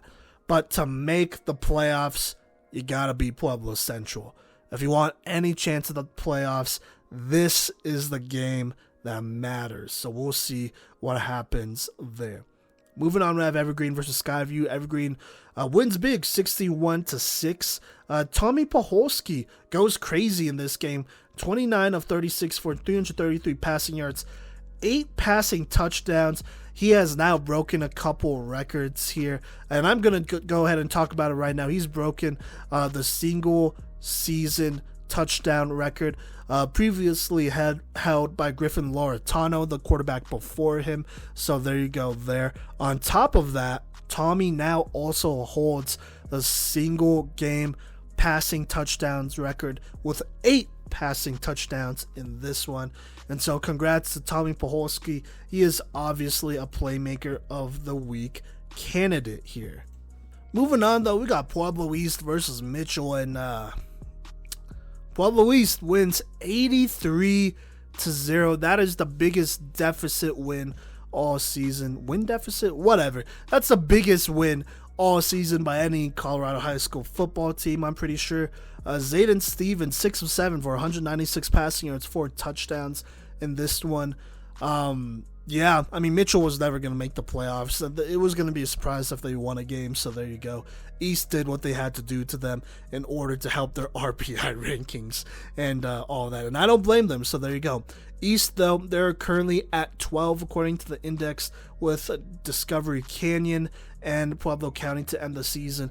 They really shouldn't lose either if they want to make the playoffs. If they drop both of those games, then, you know, they might be on the bubble and things could get dangerous, but in my opinion, they should beat at least one. So there you go. Moving on, though, we have Glenwood Springs versus Summit. Summit wins 26-13. Jack Shareholz, 127 rushing yards, 3 rushing touchdowns. He won 16 of 18 for 140 passing yards as well. Definitely a Playmaker of the Week candidate. So there you go. That's a big dub for them. Summit is now 7 according to the index, with Battle Mountain and Eagle Valley ahead of them, who are both out of the playoff picture. And so as of right now, Summit should basically be a lock for the playoffs, assuming they win. So there you go. Glenwood Springs, they're currently 4-4, but they're at 16. They have the last spot in the playoffs here. They play Eagle Valley and then number 14 Palisade. Glenwood Springs can't lose to Eagle Valley if they want to make the playoffs. And if they beat Palisade, then I think they're a lock for the playoffs. But they definitely have teams like Meade, Conifer, Harrison, and Northfield who are all vying for that last spot. And so Glenwood Springs, you know, just to be safe, I would go ahead and win these last 2 games here. Make that a big point. So there you go. Moving on to 2A football, we got the Academy versus Berthoud. Academy wins 21-7. Isaiah Elliott, 13 of 17, 166 passing yards, 1 touchdown, 1 pick. Did have 80 rushing yards and 1 rushing touchdown. The Academy is currently at 5, and Eden is the last game that they play, who's ahead of them at 3. That's going to be the league championship. If they beat Eden, they'll obviously move up for a better spot in the playoffs. If they lose, they're still going to make the playoffs. Berthoud, on the other hand, they're currently at 15 here with number 21 Steamboat Springs left. Berthoud, you can't lose to Steamboat Springs. If you want to make the playoffs, beat them, take care of business, and move on here. If you lose to them, they might slide out of the playoff race, and that's where things will get interesting. So don't make it interesting, just win, right? University versus Brush. University wins 27-14, and they've won their league with that win. They do play Sterling here to end the season, but they should beat them, so there you go. Cole Crosett, 7 of 16, 133 passing yards, 2 touchdowns and 1 pick, 143 rushing yards and 1 rushing touchdown. Great job there. University, as it stands, they're currently at number 11. Like I said, they play Sterling. Shouldn't lose to them, and so they're basically a lock for the playoffs here. Brush, on the other hand, they really needed that win to make the playoffs. They're currently on the outside looking in at 19. They play Denver West, and, I mean, they're going to beat him, I'm pretty sure, but they absolutely need other teams in front of them to lose in order for them to make it. But if they lose to Denver West, then they're not making the playoffs. So there you go there. Still, they got to take care of business. TCA versus Ken Denver. TCA wins 49-7. Andrew Brown, the sophomore quarterback, goes 10 of 12, 213 passing yards, 3 passing touchdowns, a rare TCA passing game here. TCA is currently number 1 in the state in two-way with Elizabeth left. That'll basically be for the league championship. Even if they lost to Elizabeth, though, they should still make the playoffs as a high seed.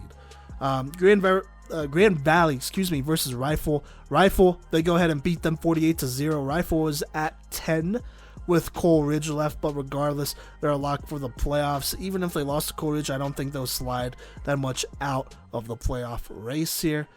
Florence versus Alamosa. This was a big game that would decide a lot of seeding here. Florence would win 42-20. Levi Paxton, a Playmaker of the Week candidate, 8 of 17, 170 passing yards, 3 passing touchdowns, 73 rushing yards.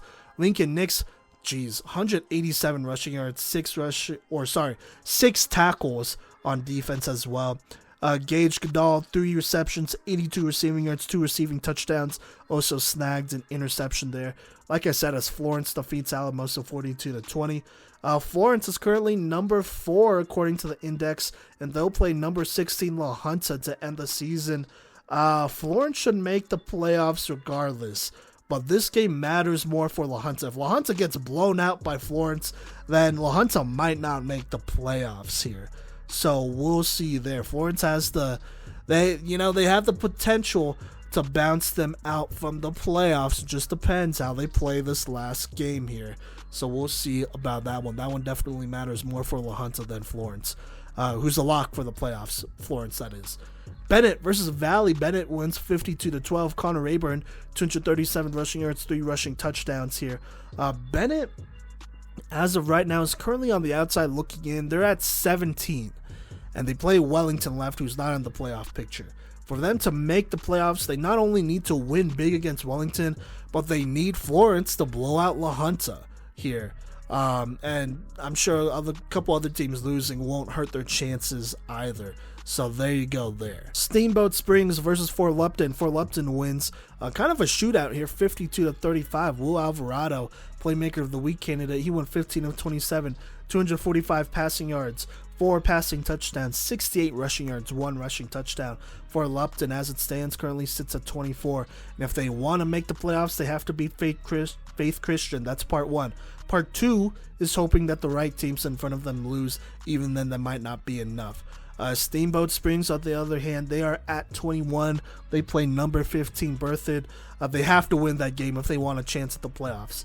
But even if they win big and all that, that might not be enough for them to make it straight out. They're going to need teams in front of them to lose. But like I said, part 1 is beating Berthoud. So there you go there.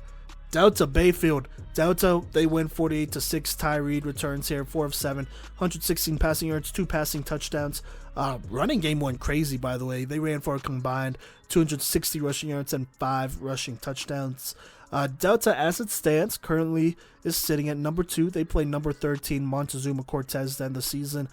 Both teams should make the playoffs regardless of who wins or loses. Woodland Park versus Lamar. Woodland Park wins another close one, 18-16. Aiden Hernandez rushed for 195 rushing yards, 2 rushing touchdowns on 32 carries. The defense played really well here. They had 2 sacks and 4 interceptions here. Woodland Park to end the season. Right now, Woodland Park is at number 9. They'll play number 8 Alamosa to end the season. They are basically a lock for the playoffs no matter what happens. So there you go. Salida, they play Pagosa Springs, and Pagosa Springs wins 33-14.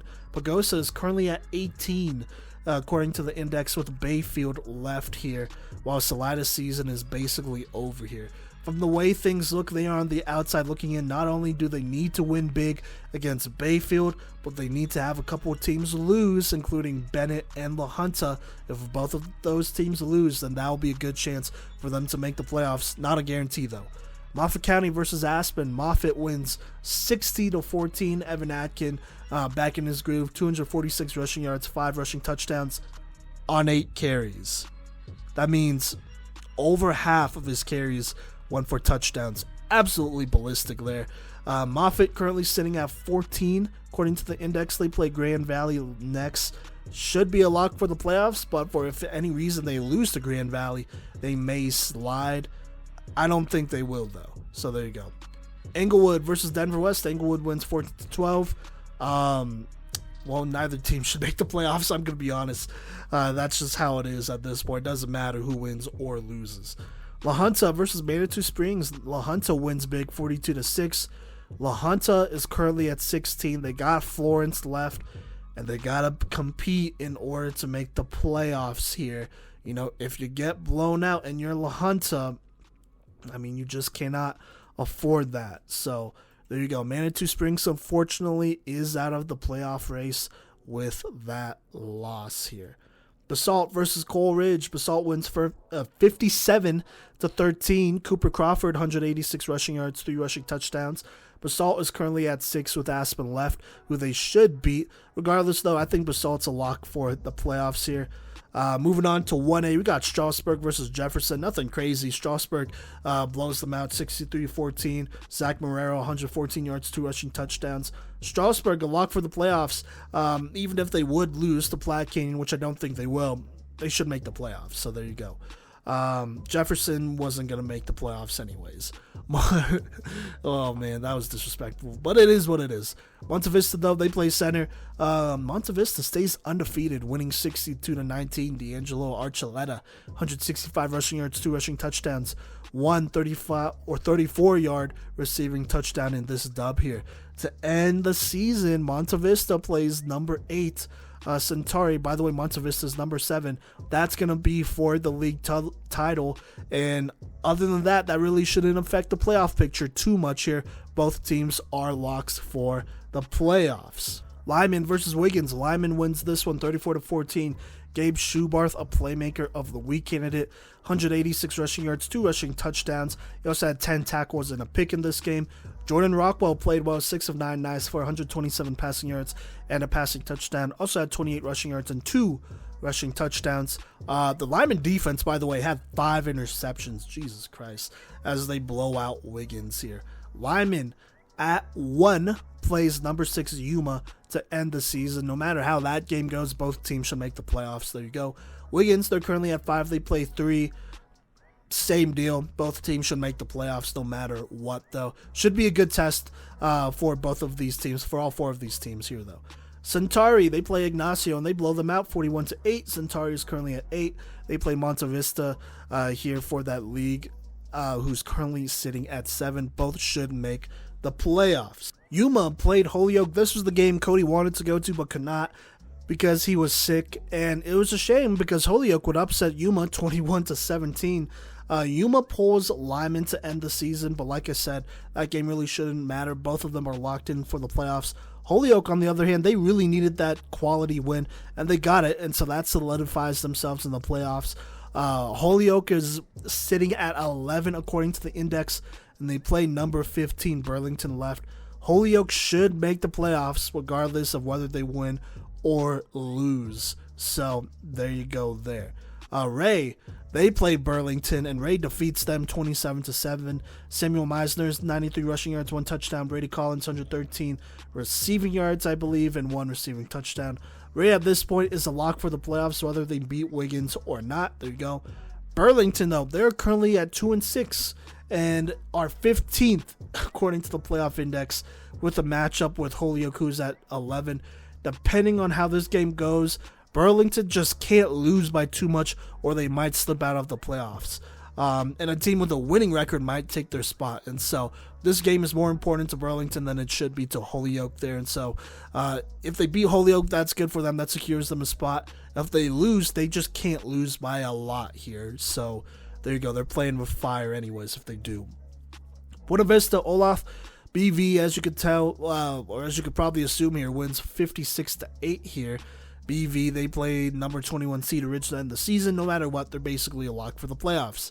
Gunnison versus North Fork. North Fork upsets them and beats Gunnison 21-13. Gunnison will make the playoffs. They're at number 10. They don't have any more games for this regular season. They have 1 week before the playoffs, and so just like that, Gunnison should be a lock here for the playoffs. North Fork, on the other hand, they needed that dub. They are now at 13 according to the index, and they play Roaring Fork at the end of the season. Assuming they take care of business, they should be good here and should make the playoffs. So there you go there. Those are your Friday night football games. Let me go ahead and pass it off to Gideon, who will talk about Flatirons Academy versus Highland. That's a big playoff implication game. And then I will talk about ThundeRidge versus Valor Christian. And I got some strong opinions about ThundeRidge, so make sure you stay for after that recap there. Hello again, beautiful people. Gideon here to dish out another piping hot recap. Today, I have for you what is honestly the best game I have watched all year. That being Flatirons Academy versus Highland High School. This game was well officiated, fast paced, and a defensive slugfest, and honestly had the best environments I've been in to watch any game this year. Thank you to the people of Alt. It was full of guys playing both ways, grit, hustle, and a dude wearing a cast on his arm the whole time. It was both Highland's homecoming and their senior night, and whichever team won has an extremely good chance at winning one of the final 1A playoff spots. Now, on to the recap, starting with the Highland Huskies. Highland started this one on defense, where Ira Sittner had a kickoff that went about 40 yards, followed by Tyler Vara getting a tackle. Highland had a group tackle, followed by Shane Zvirak Jr. getting one of his own. DeAndre De Hoyos, Brogan Palmer, and number 24 shared a tackle, and after some good D, Wyatt Woods, who, might I add, was wearing a cast due to a broken metacarpal in his blocked the punt on the 35. Isaac DeSantiago ran for 7, but on an honestly nothing set of downs that resulted in 4th and 6, Highland went for it and threw an interception. On D, on the first play, they almost allowed a 75-yard touchdown, but blocking in the backfield brought it back. Woods and Carter Jennings shared a tackle, and then Jennings got a solo on a run. Highland got pushed back to the 2, but then Hunter Dyer Lopez and Josh Delaney shared a tackle for loss on the 3. Sittner then got a tackle to force a turnover on downs. DeSantiago ran 3 straight plays, and after some arguing from an O on their own 9, DeSantiago punted, which went for 40. Half of the defense shared a tackle, followed by Jennings and Sittner sharing one of their own. Palmer got a sack, which helped to force a punt, which was returned by De Hoyos for 15. De Hoyos, by the way, snatched a kid's soul out from him with a juke on that play. QB John Bingley then ran to end the quarter, tied 0-0. The very first play of the second quarter, DeSantiago took it to the house for a 75-yard tutty. He had me sprinting down the sideline to get footage of the conversion attempt, which unfortunately failed, but Highland was up 6-0 with 11:51 to go in the first half. The kickoff by Sittner went 45, followed by Jennings getting a tackle. Delaney saved a catch and go that would have been a touchdown with a tackle, and then the Highland defense forced 2 fumbles in the red zone, the second of which was recovered by Sittner.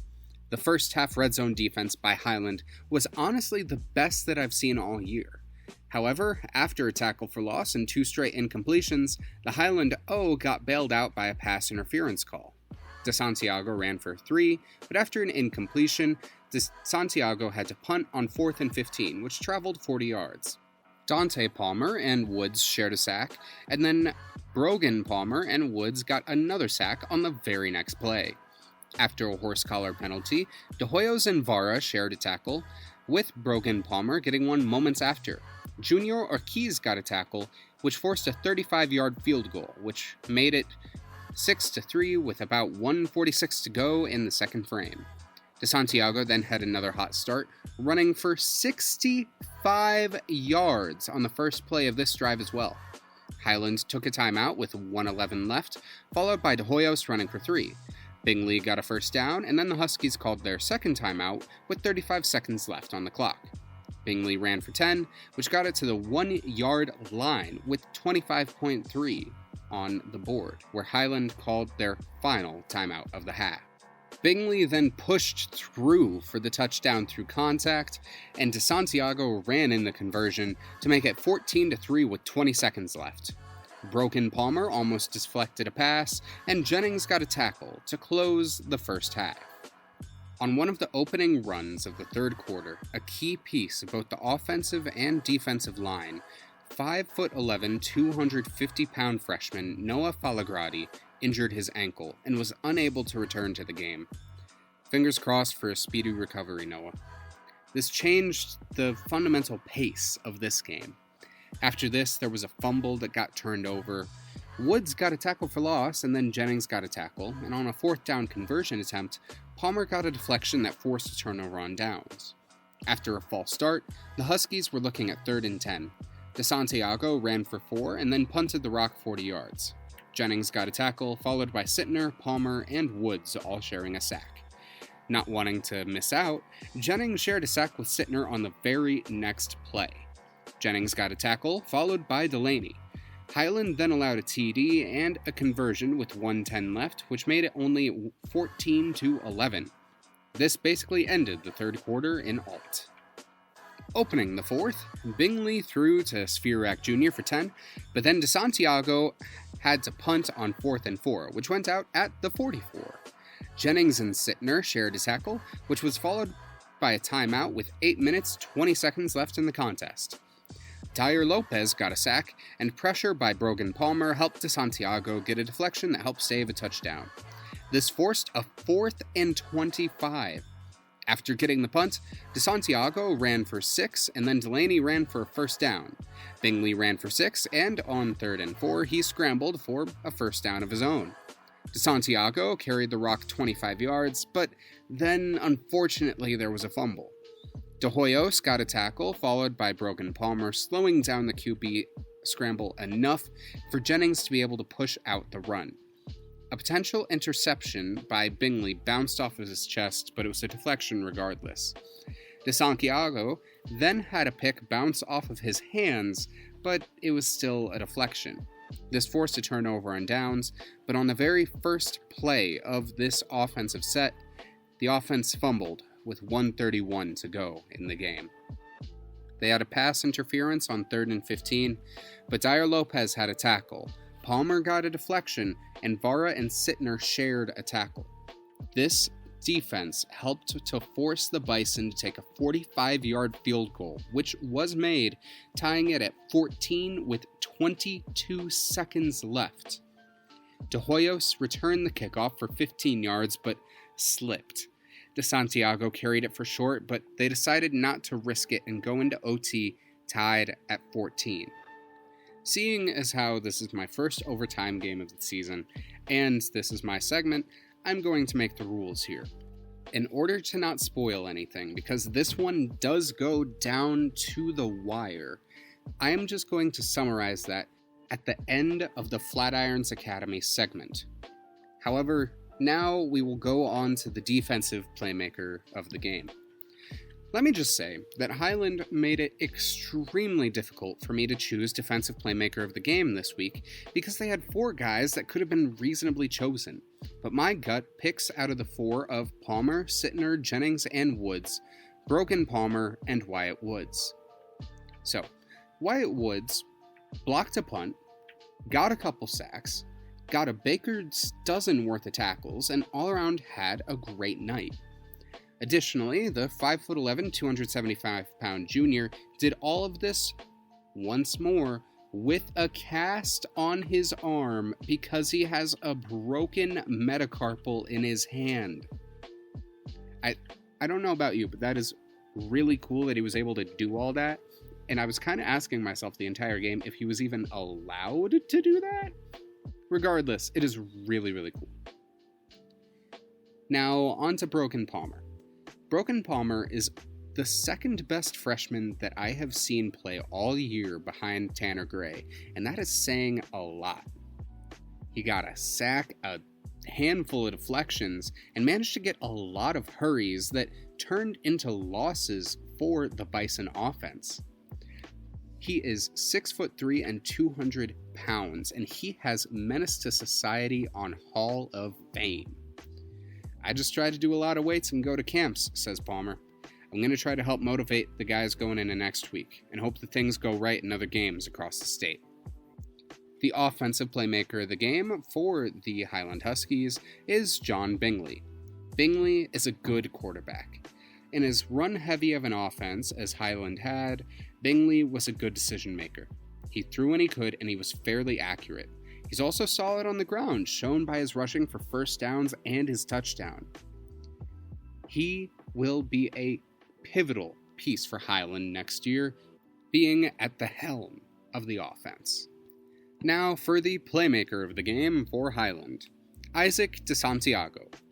DeSantiago is a damn good player. He's fast, strong, and he's got a good heart. I talked with him after the game, and despite his touchdown, his conversion, and his defense, he took it all on himself. He didn't try to shift accountability, and he held his head high. DeSantiago is a good leader for this team. His speed and strength are great, but he has a spirit you can't teach. I believe in my team, all 11 players, to do their job right. To prepare myself, I say what I'm going to do over and over. I have to have confidence in myself, my team, and the amazing coaches I have. It gives the confidence to do that for trusting me to run and make plays. Now, on to Flatirons Academy. Here's the thing. I have seen Flatirons Academy play before, and I know that they are tough. I was at the Spring Championship in 2021, as previously mentioned on the show. I'm a Manitou alum, and I have seen how they play, especially when their backs are against the wall. Now, only about 25% of the current roster has players from that championship run, but they still carry that passion. Now, on to the first quarter. Flatirons started this game with possession, and Michael Kingery, their main kick returner, brought it back for 15 yards. After a flag, Devin Glowicki ran for 2, and then QB Nolan Shepard carried the ball for a first down. Glowicki ran for 5, but a pitch was almost fumbled and led to a loss of 4. Shepard threw an 8-yard pass, but it wasn't enough, as they had to punt. However, the punt got blocked. Glowicki had a tackle, followed by Steven Osterman getting a tackle for loss. Elijah Rubel then caught a textbook interception to put the Bison back on offense. On the very first play, Shepard ran for a 75-yard touchdown. That was called back due to blocking in the backfield. For some reason, especially in the first half, Flatirons could not get the ball into the goal, exemplified by a turnover on downs on the 1-yard line. Glowicki got a tackle, and this helped in a quick set of downs to force a punt. Glowicki recovered the punt and took it 10 yards. After 2 bad runs, the Bison were facing a 3rd and 9, but after a holding call and an allowed sack, Jonah Elstad was forced to punt, which went 40. Sean Osterman then got a tackle to close the first period of play, tied 0-0. The first play of the second, the Bison allowed another 75-yard touchdown, which wasn't great. They did, however, manage to stop the bleeding by tackling out the conversion attempt. This only had Flatirons down 0-6 with 11:51 in the second. Kingery took the kickoff 15 yards, and then Glowicki ran for 5, followed by Shepard going for a first down. Shepard then repeated and went for 12. Glowicki then decided to say screw it and ran for 30. On the next play, there was a fumble, but it was recovered by Shepard. Glowicki got 8 yards, but a fumble lost it. Sean Osterman got a tackle for loss, and Glowicki almost got a pick, but pass interference made it so that his effort was mute. Rex Beck had some really good anticipation and honestly looked like Troy Polamalu for a second, and got a tackle for loss, which combined with good pressure by Jackson Hengst, helped force a turnover on downs. Kingery ran it for 20, but bad work by the O-line led to a sack. Kingery then got it 6 more yards, followed by his receiving a pass from Shepard for 12. Glowicki ran for 7, but on the next play he tripped on what could have been a touchdown. Elstad then took a 35-yard field goal and hit it with 1:46 to go in the half, making it 3-6. Elstad's kickoff was then a touchback. However, on the play following the kickoff, Flatirons allowed a 65-yard run, which was almost a touchdown. From here, they were allowing runs like it was going out of style, which may be due to the runs not being used in most 2-minute drills that you would practice against. The Bison managed to stop the run on the 1-yard line, but allowed a QB sneak to get through, and they failed to stop the conversion with 20 seconds left in the half, making it 3-14.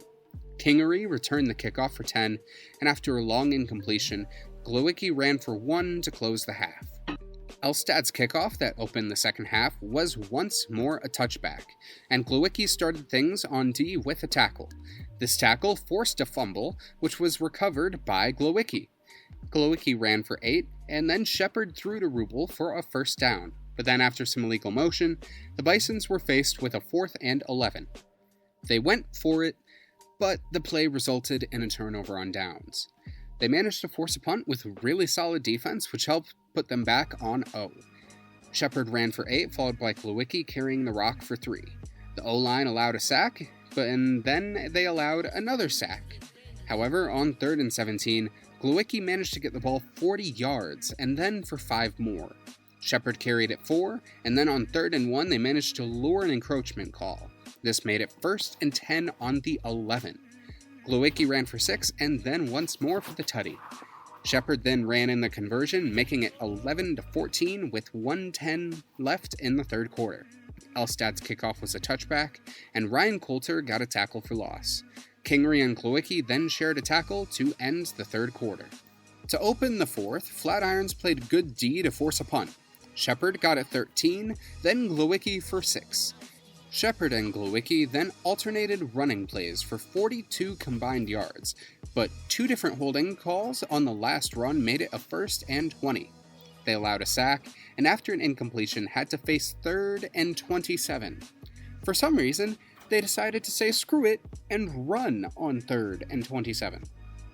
As one would expect from a play like that, it did not work, so they punted. The punt did not make it to the original line of scrimmage. Stephen Osterman had a tackle on D, followed by Glowicki. Parker Wilson and Coulter shared a tackle, but they then allowed a first down scramble. They then allowed a long run, but on the next play, the Bison defense forced a fumble, which was recovered by Hengst. Shepard passed to Noah Evans for 8, then to Judah Burgess for a first down. Shepard had to scramble, but was tackled for loss. Glowicki then made an 18-yard catch, which was followed by a timeout with 2:11 left. Shepard ran for 7 and almost threw an interception. Glowicki slipped, which resulted in an incompletion. Flatirons went for it on 4th and 3, but the pass went well over Glowicki, resulting in a turnover on downs. On the next play, they forced a fumble, which was recovered by Josiah Durrill. An incompletion put things in jeopardy, but Glowicki was doubled and was fouled on a potential catch. This pass interference made it first down, but after a false start and holding on a first down scramble run, everything was in purgatory. On 2nd and 25, Glowicki ran for 12, and then for 4 to make it 4th and 9 on the 35. Elstad came out, and while they called a timeout to make sure that everything was alright, I learned that his max is 50 yards, meaning that this was a makeable kick for him, with it being 45 yards. After a timeout with 28 seconds left, Elstad put the kick through the uprights and tied the game 14-14. It went into OT.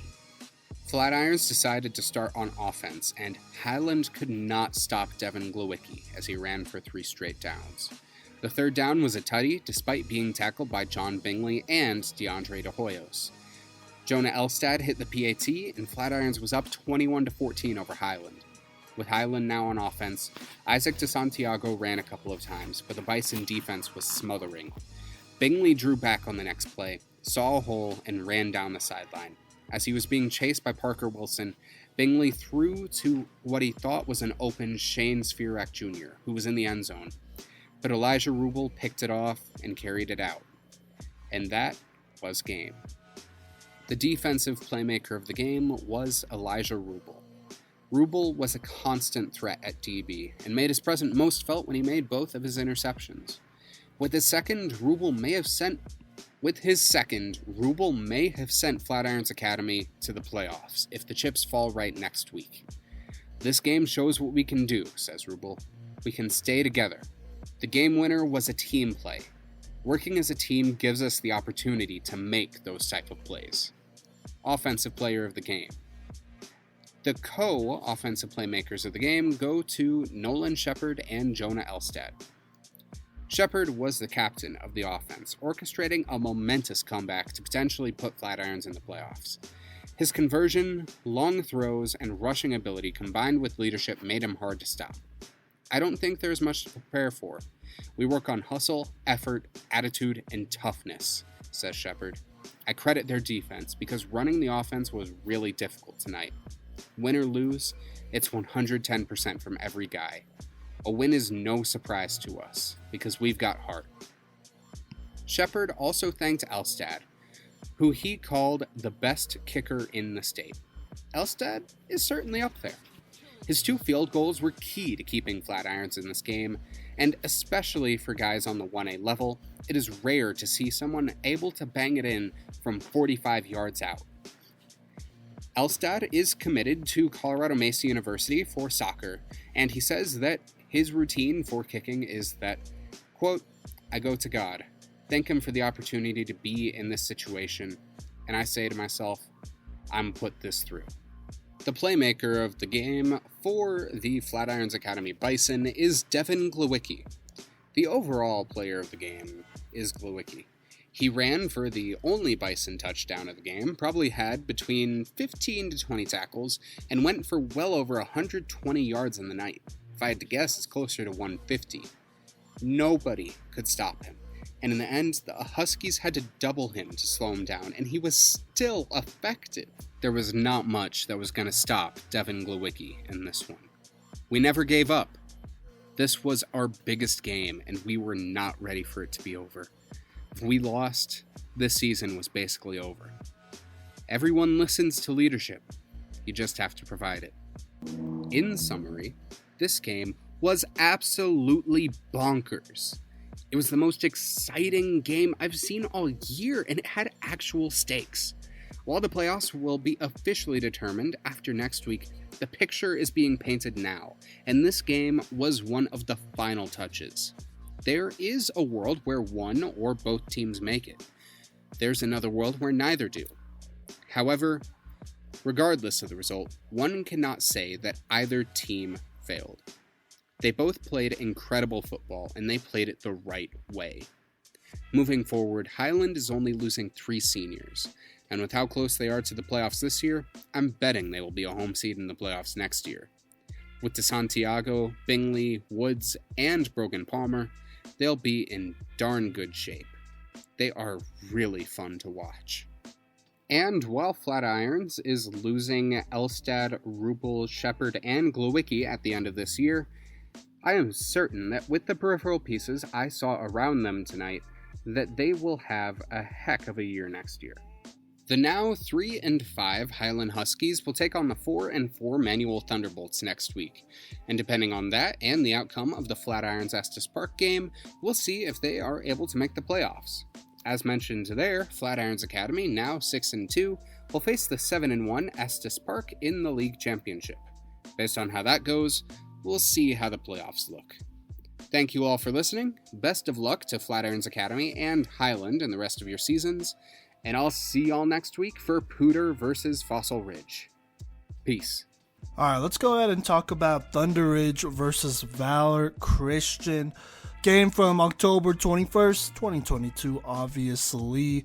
This one would basically be for league. If ThunderRidge won this game, basically they would have won league at this point. Valor Christian, they beat Rock Canyon and then they play Mountain Vista after this. This would go a long way in Valor winning league. And obviously you got rankings as well. Valor Christian is definitely more so in the top 5. They'll probably have a bye. ThunderRidge, they kind of need to win this one to keep their buy-in. So let's go ahead and jump into it and talk about this great matchup here. Alright, so Valor Christian, they start with the ball here, and they are definitely trying to run it. Couple plays in, it brings up a 4th-and-2 situation here, after a Gabe Sawchuk run, and a short pass to number 2, that is Jake Kreckler here. And so here we go, 4th down, Valor decides to go for it. They run it with Gabe Sawchuk, but this ThunderRidge defense came to play, and they go ahead and stuff him short as ThunderRidge takes over on the 44-yard line here with about 9 minutes left in the first. But basically on this, I want to say it was the second play of this drive, Cooper Care for ThunderRidge, he kind of sees the out route late. I mean, it's not really there. Plus, it wasn't a good ball either. And so this ball is easily picked off by Jackson Oriole. And he almost houses this one, but is eventually tracked down and stopped. And so here we go. Valor, they have the ball back. This time they're on the 5-yard line with about 8 minutes, 21 seconds left here in the first. And they go ahead and take advantage of that great turnover and return as Asher Weiner, the 3-star Valor quarterback, junior, by the way, goes ahead and punches this one in, spins out of a tackle, and puts Valor up 7-0 after the PAT. Just like that, with 8 minutes, 17 seconds left in the first. Now, ThunderRidge, not to be outdone quite yet. They go ahead and return this kick. It's number 21, Jake Young, I believe, who goes ahead and grabs this kick on the kick return. And he returns it, it looks like 100 yards for a touchdown to go ahead and tie this game and get the crowd back into this one. And so it is 7-7, some early fireworks here, with still only 8 minutes left here in the first quarter. Now, Valor Christian, they take over, get a solid return. They're back on the 31-yard line here. This ThunderRidge defense, they are definitely challenging them. Asher Weiner, he goes ahead and drops back here on 3rd and 12 here. Has an open receiver on the post route, but a great play by Jake Young, the cornerback. He goes ahead and deflects that ball and brings up a 3-and-out for Valor, and so they go ahead and punt it back to ThunderRidge. Now ThunderRidge, they get a solid return and they get it to start on the 45 pass midfield. Wasn't a good punt either, so there you go. 2 plays after that, after a Cole Hanchett run and Cooper Keir run, ThunderRidge takes its first time out of the half. And so here we go, it's 3rd and 5. They're trying to extend this drive here. They call pass play. Cooper Keir, he begins to feel the pressure, so he scrambles a little early here up the middle, and he is obviously stopped there. And so it's 4th down. ThunderRidge, they feel like they gotta go for it here, and they do. They call a screen, but the screen call is just, it's just thrown late. It's thrown really late. It looks out of sync, and Valor easily blows that up. They kill this receiver on this one, and they go ahead and take over on downs. Valor actually on the 39 with about 4 minutes and 11 seconds left here in the first here. And so here's how that goes down. They find themselves in a 3rd and 3 situation. They go ahead and call a pass play. Asher Weiner zipping it to number 9. That is Jake Dragoo, I want to say. And this is a great ball here. And obviously number 9 makes the great catch here. And they go ahead and complete this one for a first down for about 10 yards. A couple plays later, it is 3rd and 4 again. Doesn't matter, Asher Weiner, he goes ahead and he scrambles here, runs over a defender, and it gets a nice 15+ yard gain and the first down again. And on top of that, they're on the 18 here in the red zone. And then to top off this drive, it's Asher Weiner who goes ahead and finishes this one after keeping this drive alive with some key plays on this one. And he just runs right up the middle, reaches out for a touchdown, and he gets in, taking a pretty dominant 14-7 lead here with about a minute left here in the first quarter. So a great drive, really powered by Asher Weiner, the 3-star quarterback, just making plays against a talented ThunderRidge defense. And so here we go. ThunderRidge, they have the ball with about a minute left in the first quarter. They take over on the 23-yard line, but they're not getting a lot here as they try to run the ball here. I believe Cole Hanchett, that is number 7, he gets blown up on one play, tackled by a bunch of Valor Eagles led by Alex Jordan. Just got offered by the University of Northern Colorado, by the way. So that brings up 2nd and 12. And then ThunderRidge, they try to run a jet sweep here, but doesn't matter as Brooks Peterson of Valor Christian goes ahead and flips over that player, and that goes for a loss as well, ending the quarter. And so to start the second quarter, it is 3rd and 15 for ThunderRidge here, And ThunderRidge, I mean, they have to call pass play, they do, but Cooper Care takes too much time here, and Rowdy Beers, I want to say, of Valor Christian goes ahead and sacks him and kills that drive. That is a tough 3 and out here. But before ThunderRidge could punt it, the snap unfortunately goes over the punter's head and out the back of the end zone here, and so that's a safety. And so Valor already, with a 7-point lead, makes it a 9-point lead with that safety, leading 16-7 and getting the ball back with about 11 minutes 17 seconds left, and they go ahead and take over here on the 45-yard line. But this ThunderRidge defense, they try their best to keep ThunderRidge in this game here, and they go ahead and force a 3 and out here. Will Fisher, I want to say, made a big time tackle here on 3rd down to go ahead and bring up 4th and 12 and go ahead and force another punt here. And so after the punt, ThunderRidge, they take over on the 13-yard line. And part of that is because they had a bad block in the back penalty thrown on them. Not a bad penalty, but just a bad, you can't have that if you're ThunderRidge playing against a team like Valor. And so here we go. ThunderRidge tries to call the screen.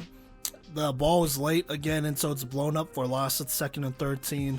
Then they throw it to the flat. It doesn't matter. The corner was definitely there for it, just sitting on it.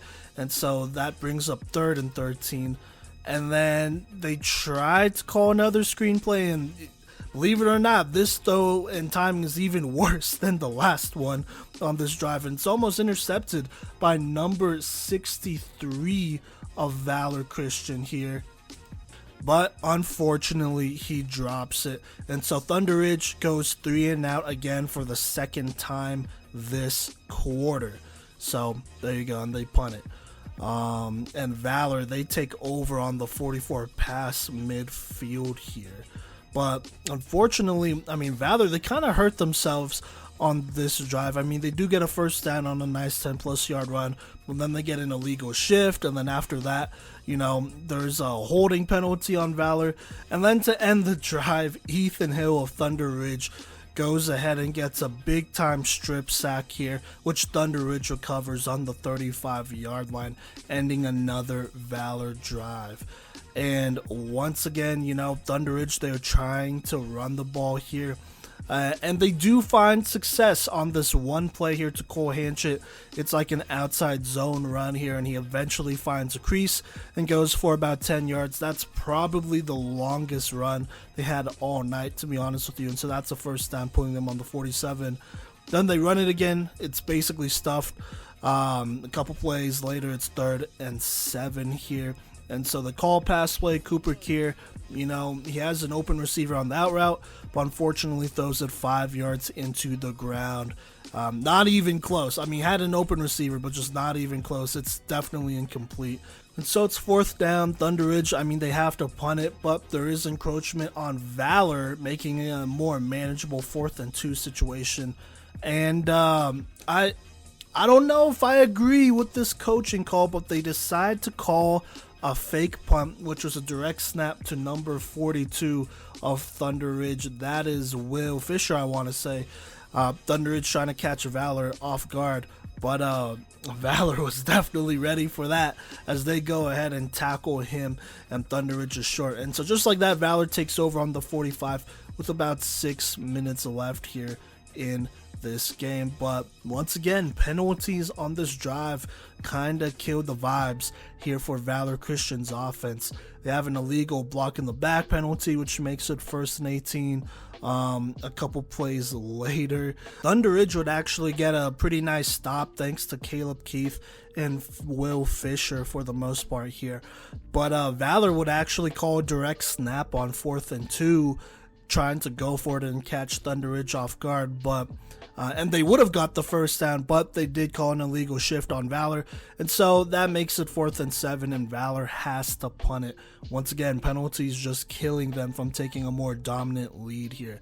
Now, ThunderRidge, I mean, they're not helping themselves either. They take over on the 29-yard line, but they have been struggling all game to get anything going on offense. And so here we go. They got 4 minutes left here in the half. They want to get something.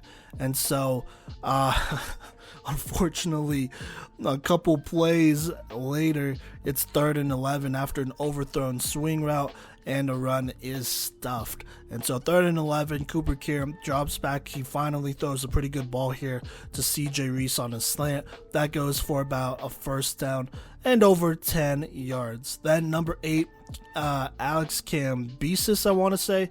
He gets a long 15-plus yard run. Okay, my bad. That was actually the longest run of this game for ThunderRidge. And that actually crosses them across midfield and puts them on the 38-yard line. And a play later, it's 2nd down, and they dial up a pretty good route to Richard Okuno. Cooper Kier recognizes it. He throws it to Okuno, but it's slightly overthrown. And if he put it on the money, it definitely would have been a touchdown. And so here we go, 3rd and 8 with about 2 minutes left here. They call a pass play. Cooper, he kind of lofts it down the right sideline here. It's not complete, but they go ahead and call PI on Valor Christian. And so that gives them a first down on the 21-yard line here. But once again, a play later, it's 2nd down here. Cooper Kier, he is trying to extend the play, but he just holds on to this ball way too long here, and he just gets absolutely clobbered and lit up by number 50 Brody Bleak for a big time sack, making it 3rd and 19. And so here we go, 3rd and 19, the call pass play. Cooper, he throws the ball to his big 6'7", 6'6" tight end and Zach Smith, and he makes an excellent catch here, just bodying the defender for this one. But they do call an unsportsmanlike on ThunderRidge, so that takes away those yards. And so it's 4th and 21. There's about 29 seconds left and running in this game. And so, I mean, ThunderRidge, they're on the other side of the field. I kind of figure here, hey, take a shot into the end zone, get something, right? It's too long for a field goal, for sure. And so they call pass play. Cooper Kier makes someone miss. He scrambles left. He has plenty of room to go ahead and set and throw. But he doesn't for some reason. And so instead of putting the ball in the end zone and throwing it, he tries to scramble. And he is just not aware of the situation here, because you got to get something in. I mean, I don't know. He wasn't going to get the first down. It's like 4th and 21. And so a bunch of Valor defenders easily push him out of bounds, and he's like 15 yards short or whatever. And ThunderRidge comes away with nothing after using up a lot of the clock and having a lot of potential here, and it's unfortunate. They had a couple receivers and one-on-one in the end zone, and he just didn't take a shot. I'd rather have him throw the ball and throw a pick than run it and literally get nothing. I mean, he wasn't going to get the first down.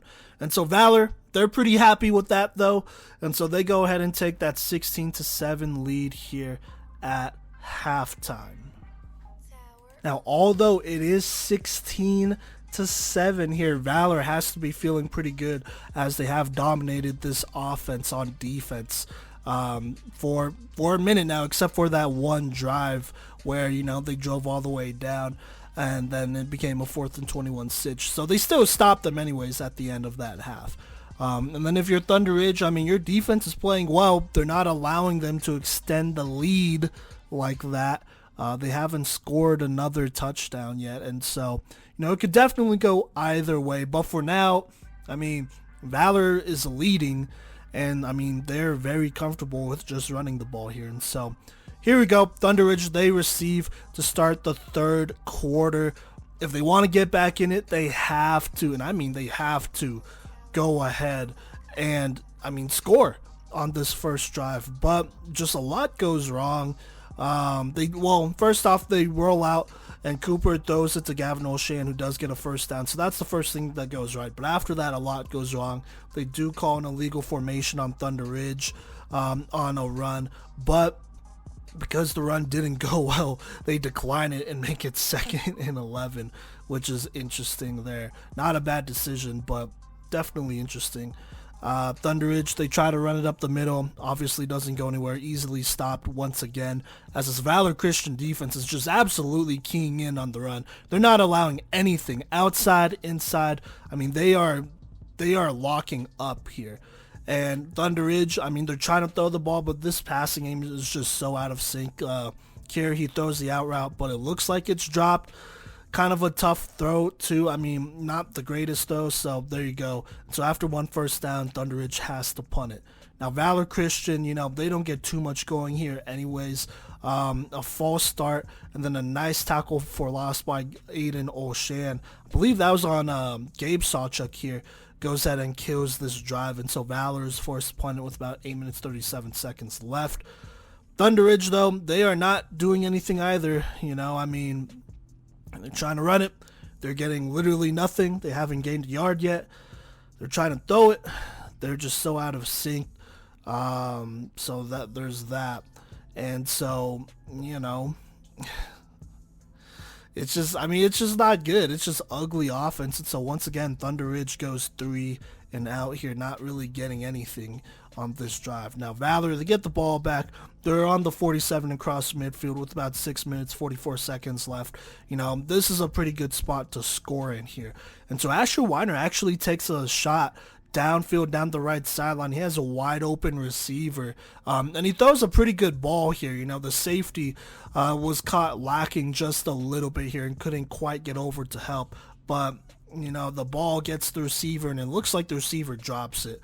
So that is tough. That would be a touchdown that they would drop there. Doesn't matter though. I mean, they do get a first down thanks to Gabe Sawchuk on the read option, taking it up the middle. And then I want to say, once again, they get a couple runs here to use most of the clock here, but eventually, it's 3rd and 8. They try to throw it with Asher Weiner here. Almost throws an interception here. It looks like, there's some sort of miscommunication. The route was kind of late. So, I mean, the receiver was just not where he needed to be. A good defense by ThunderRidge again. And so Valor would go ahead and kick the field goal, making it 19-7 with about 2 minutes 7 seconds left in the third here. Now ThunderRidge, I mean, they have to get something going, and so this is what they do. They do throw a couple of screen routes. The 2 plays basically go for about 15 plus yards a pop, so that's pretty productive. Those are mostly thanks to the receivers though. I mean, it's not a hard throw to make, and so they finally break loose and make some plays here. Cole Hanchett, he does get a first down running it up the middle. That puts him at the 28. But then there's a throw over the middle, and that's incomplete.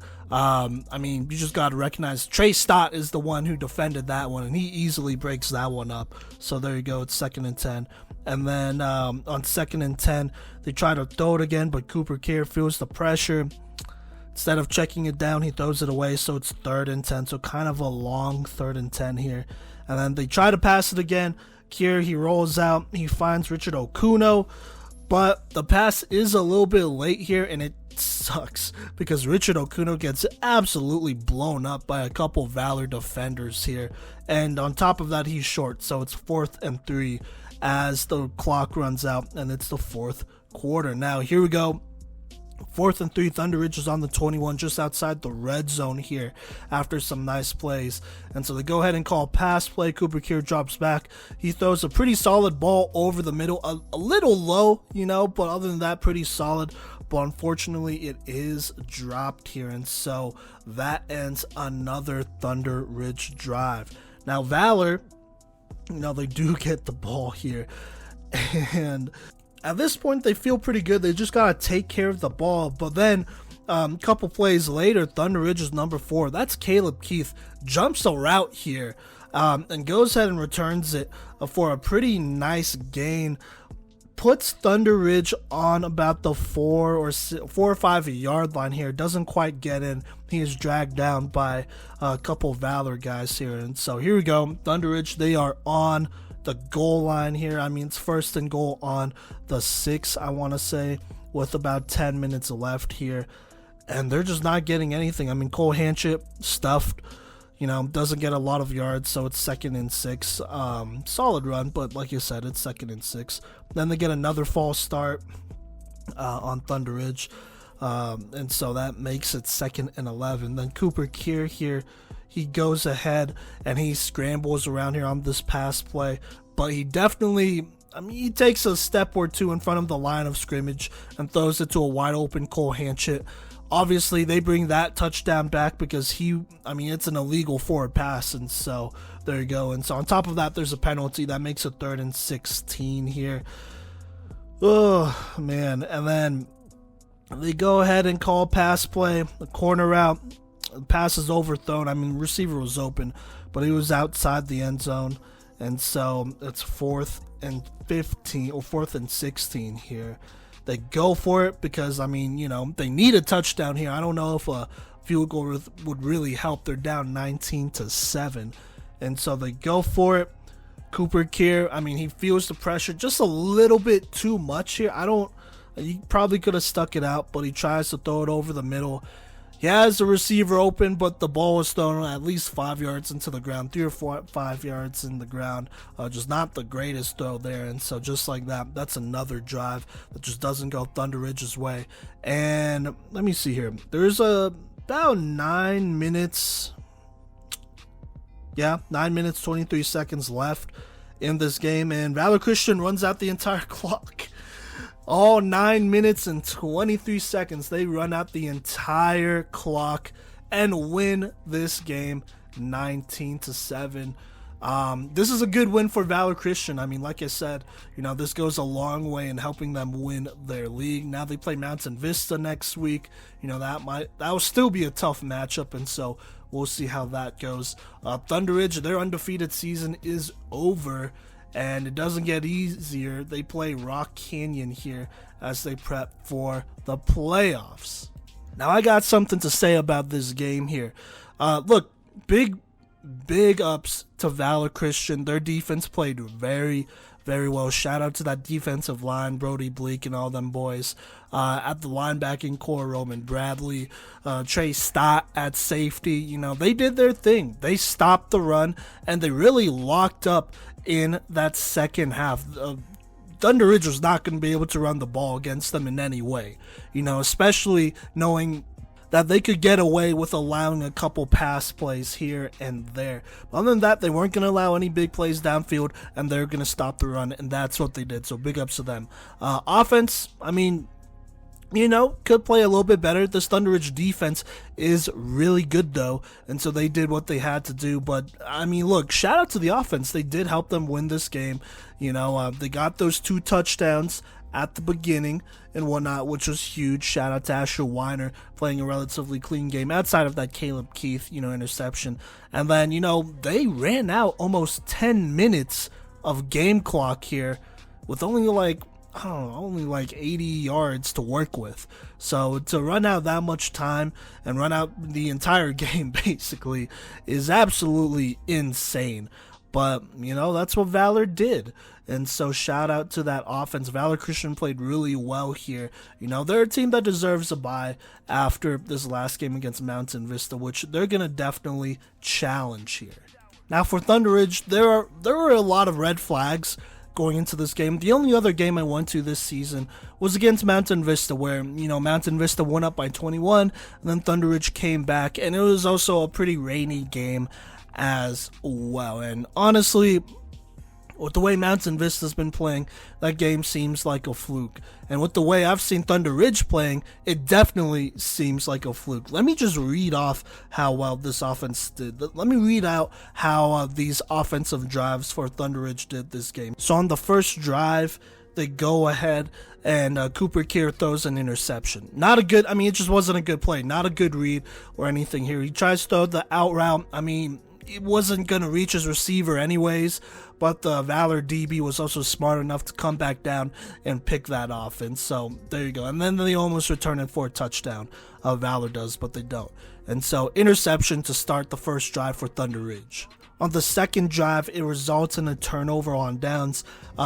Really should have been a 3-and-out, but they decided to go for it on 4th down here. And that they call a screen. The screen route was thrown really late, and so it was easily blown up. And so basically a 3-and-out. After that, ThunderRidge, the third drive, another 3-and-out. They tried to run the ball, couldn't get anything. And then Cooper Kier also took a really bad sack that just killed the vibes. I mean, they weren't going to convert on third down. So there you go. And then after that, the fourth drive here, we have another 3-and-out. On third down, they try to throw the screen, but it's another bad screen play, to be honest with you, and a bad throw. The lineman for Valor Christian almost intercepts this one, but he doesn't. And so instead of an interception, it's another 3-and-out. The second one, basically, of this game. Then, again, got another turnover on downs here. They do get a first down on a nice Cole Hanchin run, but then they stall out, and then they go for it because Valor encroached, and they don't get that either. I mean, they run a fake punt, and it was a direct snap, a run play, and it just doesn't go anywhere. So it's a turnover on downs. Second turnover on downs, basically, of this game. So far, out of these 5 drives to start, the first 5, they've thrown an interception. They've had 2 turnover on downs and then 2 3-and-outs. And then to end that half, you have that turnover on downs here. They did get a first, but they eventually stalled out here. That was the drive where they drove downfield, got really close to the red zone, but then, Cooper Kier took a really bad sack, and then there's an unsportsmanlike, and then it was fourth down with like 20 seconds left, and that was the play where instead of throwing it downfield to give his receivers a chance to catch it, he ran out of bounds. So, it was a turnover on downs, 4th and 19 where they turned it over. So there you go. That's how that first half started. And then I want to go a little bit quicker here. Then in the second half here, they would complete a pass for a first down. But then, they basically go 3-and-out here. On third down, Cooper just didn't throw the greatest throw here, and that pass is dropped. Then after that, you have an actual 3-and-out. I want to say on third down or second down, there was a drop that would have got them maybe 2 yards and whatnot, and so that's, a mistake on the receiver, but also it was the wrong read. He had a wide open receiver down the left sideline who was, wide open by a couple of steps there. So there you go. They won 3-and-out on that one. And then after that, they do get, 2 couple nice plays to start the next drive. Both are screen plays, so there you go. But then, he would throw away the ball on second down, making it 3rd and 10. And then he would kind of feel the pressure, throw it to Richard Okuno. And it wasn't a great throw either. Okuno kind of had to, lay out for this one and didn't really have a chance to make a play on the ball. And he just gets lit up. And so, that's that. They do throw it over the middle, though. It was the right read, but it was dropped. And so I would say that drive was not Cooper's fault in that one. But then the last drive here, they're inside the 10. They're on the 5 or so, 5 or 6. They get a false start. That's not good. But then after that, Cooper Kier runs around. He finds an open Cole Hanchin, but he's like 2 yards in front of the line of scrimmage. So, that's an easy illegal forward pass that they call. So not only does that touchdown not count, but they also tag on a couple yards there. And then after that, it's 4th down. He feels the pressure again, climbs the pocket a little prematurely, has a receiver open, but throws it into the ground. It doesn't go anywhere.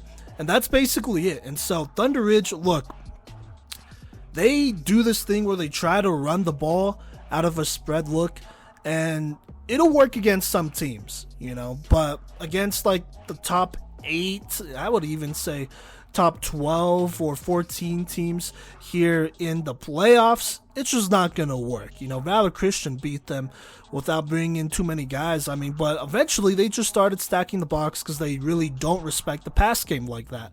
That's what it is. And so they feel a little bit more threatened to go ahead and stop the run, which is smart and which is what they did.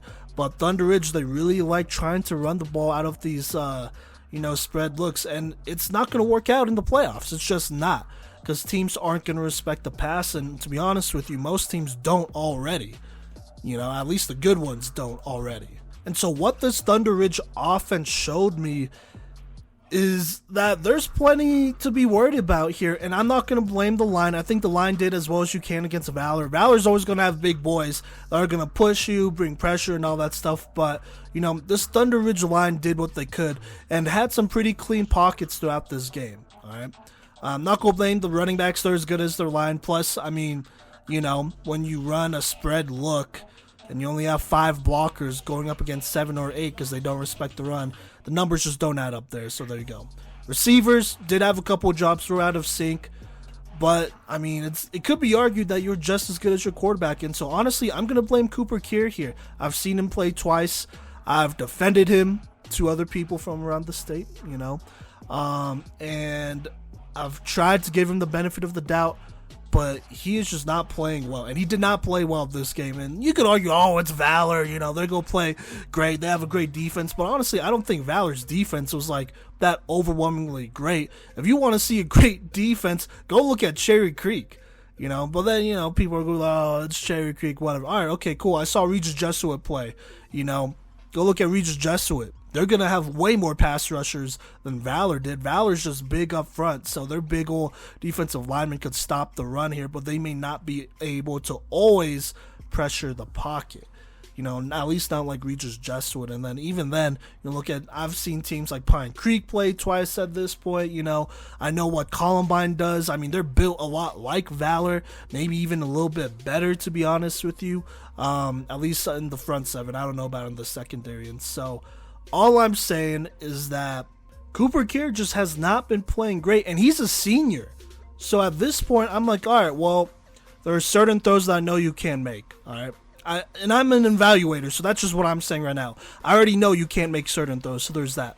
On top of that, you're making some really bad decisions. That scramble on 4th and 20, I'm like, bro, why? It's like, put it in the end zone. You have a 6'3" receiver. You have a 6'7", like, what are you doing? That is not smart football, and to go into the playoffs and to try and attempt to win a playoff game, you have to at least play smart football. If you get beat because of talent, hey, that's life, whatever. But you could definitely play smarter than that. And honestly, at this point, I don't know if he can. I'm just going to be real. I don't know if he can. And, I brought this up before. I actually look at the season preview. I said, ThunderRidge, they're going to have a great record. They'll come close to being undefeated. But there's no way they're going to be undefeated with DJ Bordeaux not starting, especially after this Valor game. I predicted that. And so they're not. They have one loss.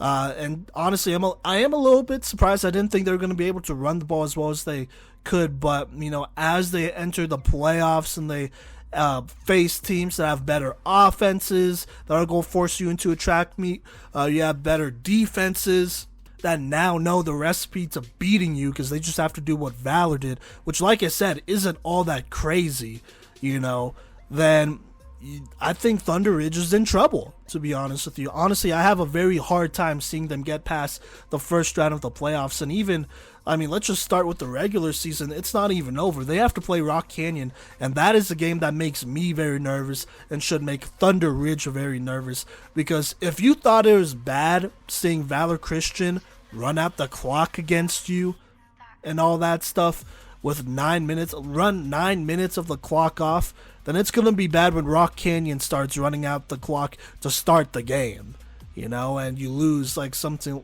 like 14-0 because your team can't pass it, and I just don't know. I don't think Cooper Kier is the right quarterback here, and he hasn't showed it to me. In the Mountain Vista game, they came back because they ran the ball well against Mountain Vista. They eventually wear down on them. And all the scores they had outside of that one touchdown, which, to be honest with you, is more because of CJ Reese being a beast and all that. All those ThunderRidge touchdowns in that 21-point comeback came from pretty much running the ball, And so there you go there. And I just don't have a lot of faith in Cooper Kier. Like I said, I've been defending, bro, and whatnot. But you have to play at least 4 or 5 times better than what I saw against Valor, because that was a winnable game. I think ThunderRidge definitely could have beat Valor after seeing them. That's no disrespect to Valor or anything. They did what they could, and honestly, Valor probably could have won by 4 or 5 scores if they wanted to. But instead, they ran out 9 minutes of the clock at the end of the game instead of trying to score, which I respect. But like I said, they could have won by a lot more. But for this ThunderRidge offense to score 0 points and to really only make it into the red zone not even the red zone. They were outside. They were like 5 yards outside the 20. They're on the 25. That's the farthest they got. The farthest they've driven. But for ThunderRidge to do that on offense only one time this entire game, despite the defense giving you so many turnovers and stops, is absolutely insane to me. I mean, ThunderRidge had another chance in the red zone as well, but that was because Caleb Keith is a beast and he didn't score, and instead he got down on the 4 or 5, like I said. And in the back of my mind I was like, he didn't score. I don't know if this ThunderRidge offense can't score. Their best chance was Caleb Keith with turning that for a touchdown, and he did it, and they didn't score. And so all I'm saying is that there are major red flags with ThunderRidge's offense here. There's a lot of issues there in general with the scheming and whatnot. I don't know why you're trying to run the ball, be a run-heavy team, running it out of the spread, but it just doesn't make any sense. It really just doesn't. And the quarterback they have, I mean, he threw for 100 yards is what the box score says, which, okay, I'm not going to lie, I'm definitely surprised by that. He threw for 100 yards here. But, I mean, a lot of it were screens. I mean, it wasn't like he completed any passes downfield or anything like that. Best he could do is maybe, help someone garner a PI or whatever. But I don't know. I'm out on Cooper Keir. And honestly, I just don't think he's the answer. And I'm not very sure how far ThunderRidge could go in the playoffs with Cooper Keir at quarterback. And the problem as well is that they have so many weapons too. It's not on the receivers. Richard Okuno, CJ Reeves, Zachary, they're not, they're not bad receivers by any means. I think on a lot of other teams, they would be number 1 receivers, to be honest with you, with much better stats than what they have this year. But I just think they're being underutilized, and I don't know. I can't keep defending you, Coop. That's just what it is. I can't keep defending you. You just played bad, is what it is. You just played bad against a solid defense. And, I mean, just look at ThunderRidge's schedule. Arvada West, Douglas County, Lakewood, Chatfield, I could maybe give you, Chaparral, Mountain Vista, Castlefield, Highlands Ranch. Valor Christian, was really the only quality defense they played. I'll throw in Mountain Vista, actually, along with Mountain Vista as well, which they had to win in double overtime against them anyways. And so, I mean, if that's the best your offense could do, then I just don't know what to tell you. I just don't know what to tell you. And there's plenty of red flags, and I just don't think Cooper Keir is the answer here at quarterback. And I just don't think ThunderRidge is going to make a deep run or get past the first round even. And to be honest with you, in this Rock Canyon game, they're going to be battling for that bye. Right now, ThunderRidge is at 8. If they lose, then they don't have their bye. That's it. So you have to play somebody in the first round. And if they have to do that, I'm nervous. I'm definitely nervous. So we'll see what happens there. Also, look, like I said, no disrespect to ThunderRidge's defense. They played well. They really only held Valor Christian to 17 points. Like I said, there's that safety where the ball went out the end zone and whatnot. I think that's a fluke. I mean, ThunderRidge didn't have many snap struggles, at least, with the center/long snapper snapping it in the rain against Mountain Vista. And so for this to happen against Valor, I think that's a fluke. So whatever. But really, like I said, back to my point, ThunderRidge's defense only allowed 17 points against a Valor Christian. And if you look at Valor Christian's schedule here, Valor Christian only lost to teams that held them to 17 points and below. The only other 2 losses they have on the season is that 23-17 overtime loss to Regis Jesuit, and then that 50-7 loss they took to that out-of-state Liberty team from Arizona. Other than that, whenever Valor has scored over 17 points on offense, they've done pretty well. They've won games, including this one. They won 19-7. And so, for that ThunderRidge defense to allow Valor to, as one of their season lows, and for ThunderRidge's offense to not even be able to score 1 touchdown or 1 field goal, should say all you really need to know. So there you go. All right, moving on. Let's go ahead and talk about the Saturday games. I actually went to Conifer versus Littleton, but not too much to talk about here. Littleton did not have Bryson Malonga, and they did not have Ethan Bird, which were pretty big deals for them, as Conifer kind of just won big here. They ran all over this Littleton defense, and this Littleton offense struggled to get going. Only one touchdown, and it was a pretty long touchdown. Tim Higgins throwing it to Aiden Lauer for a big-time 50-plus yard touchdown. But other than that, Conifer just really dominated here. And so that's all I really got to say about that. Conifer would end up winning 65-22 here. You know, as a team, Conifer had 321 rushing yards, 7 rushing touchdowns from 5 different rushers here. And then 2 of them had 2 rushing touchdowns, obviously. Grady Forsyth also had a receiving touchdown. I mean, Conifer just did whatever they needed it to do to win big here against Littleton. And so there you go. Conifer, they get Skyview and Evergreen to end the season here. I don't think Conifer could, I don't know, maybe Conifer makes the playoffs, but they need to beat Evergreen realistically to make it in, or some teams in front of them need to lose. As it sits right now, they are currently at 18 after that. Littleton is very much out of the playoff picture despite only being 5-3. I don't know. Littleton, they are currently at 27 here. It's kind of a tough, they need to beat Green Mountain to make it in, or even have a chance to, because I feel like, this is just my opinion, some of these rankings just weren't favorable towards them. So there you go there. But yeah, Conifer, they win big in that one against Littleton. Moving on to the other Saturday night football games. Jesus Christ. We're going to go ahead and go to the 5A matchups. North Glen versus Doherty. Doherty wins 49-18. Caden Becker, 10 of 18, 199 passing yards, 3 passing touchdowns. Ricky Fletcher, 10 rushes, 153 rushing yards, and 2 rushing touchdowns. At this point, North Glen, they're out of the playoff race. Doherty is currently 4 spots out of the playoffs. They're sitting at 28 with 5-4 Overland left. That will probably be for league. If they win that game, they win the league. I wonder if that's enough to make the playoffs. I'm not sure if it's one of those situations where, you know, the league champion goes to the playoffs. We'll see, though. So there you go. But still, regardless, a big game for Doherty here coming up. Moving on, Mountain Range versus Overland. Overland wins 34-7. Like I said, they played Doherty for the league title. But if they beat them, then there's going to be a 3-way tie, basically, between Denver East, Doherty, and them for league. That's, like I said, assuming Overland wins. So there you go there. Falcon versus Air Academy. Air Academy wins 19-15. Air Academy plays Rampart to end the season here. And Rampart needs to beat Air Academy.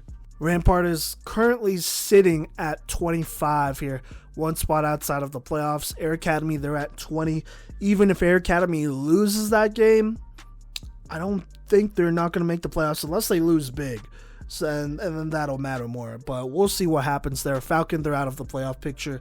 So there you go. Greeley West versus Monarch. Monarch wins 21-0. Asher Ewing, 13 of 24, 264 passing yards, 1 passing touchdown, 27 rushing yards, 1 rushing touchdown. Monarch, they're currently at 23 here, according to the index. They play Silver Creek, who's at 24. Just to be safe, Monarch needs to win here to secure a playoff spot. If they lose to Silver Creek, things could get a little bit interesting, a little bit dicey. And so they can't do that. So we'll see what happens there. Denver South versus Far Northeast. South wins 17-0. Chevelle Early, 170 yards, 1 touchdown. Far Northeast, it looks like, is looking to play in the 5A playoffs. And they're currently at 24. At least according to the index. I don't know what's going on there. But it looks like Far Northeast, despite having a 4A league, is going to qualify for the 5A playoffs here. They're currently at 24, like I said, with Vista Peak left. We'll see. I could definitely see other 5A teams jumping Far Northeast, though, with a stronger schedule. So we'll see what happens there. Denver South, I mean, you know, they're pretty much guaranteed a bye at this point, even if they lose. So there you go there. They're sitting at a pretty good spot. Roosevelt versus Severance. Roosevelt wins big, 55-8. Xavier Ramirez, 8 carries, 174 rushing yards, 3 touchdowns. Tucker Peterson, 2 receptions, 39 receiving yards, 2 receiving touchdowns. Roosevelt currently is at 1 with Thompson Valley and Mountain View ahead of them. At this point, honestly, doesn't matter if they lose because they should still make the playoffs as a high seed. Sevens, on the other hand, they are at number 21, and they're pretty far ways from making the playoffs. If they win out against Mountain View and Northridge, that'll give them their best chance, especially beating Northridge here. But we'll see. No guarantees. They'll need teams in front of them to lose.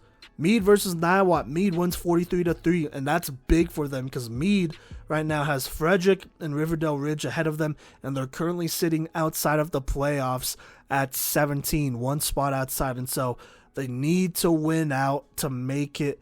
Them playing Frederick, that is a must-win game. If they win that game, then they should probably be in, assuming they don't lose to Riverdale Ridge right after. So there you go there. Devlin versus Prospect Ridge Academy. Devlin wins 43-9. Austin Bushlack, 11-13, 187 passing yards, 4 passing touchdowns. He's been turning it up. Devlin currently is sitting at 12 with a Valley left. They're basically a lock for the playoffs. So there you go. Colorado Springs Christian versus Ellicott. They blow them out 53-8. Colorado Springs Christian, a lock for the playoffs at this point, I believe.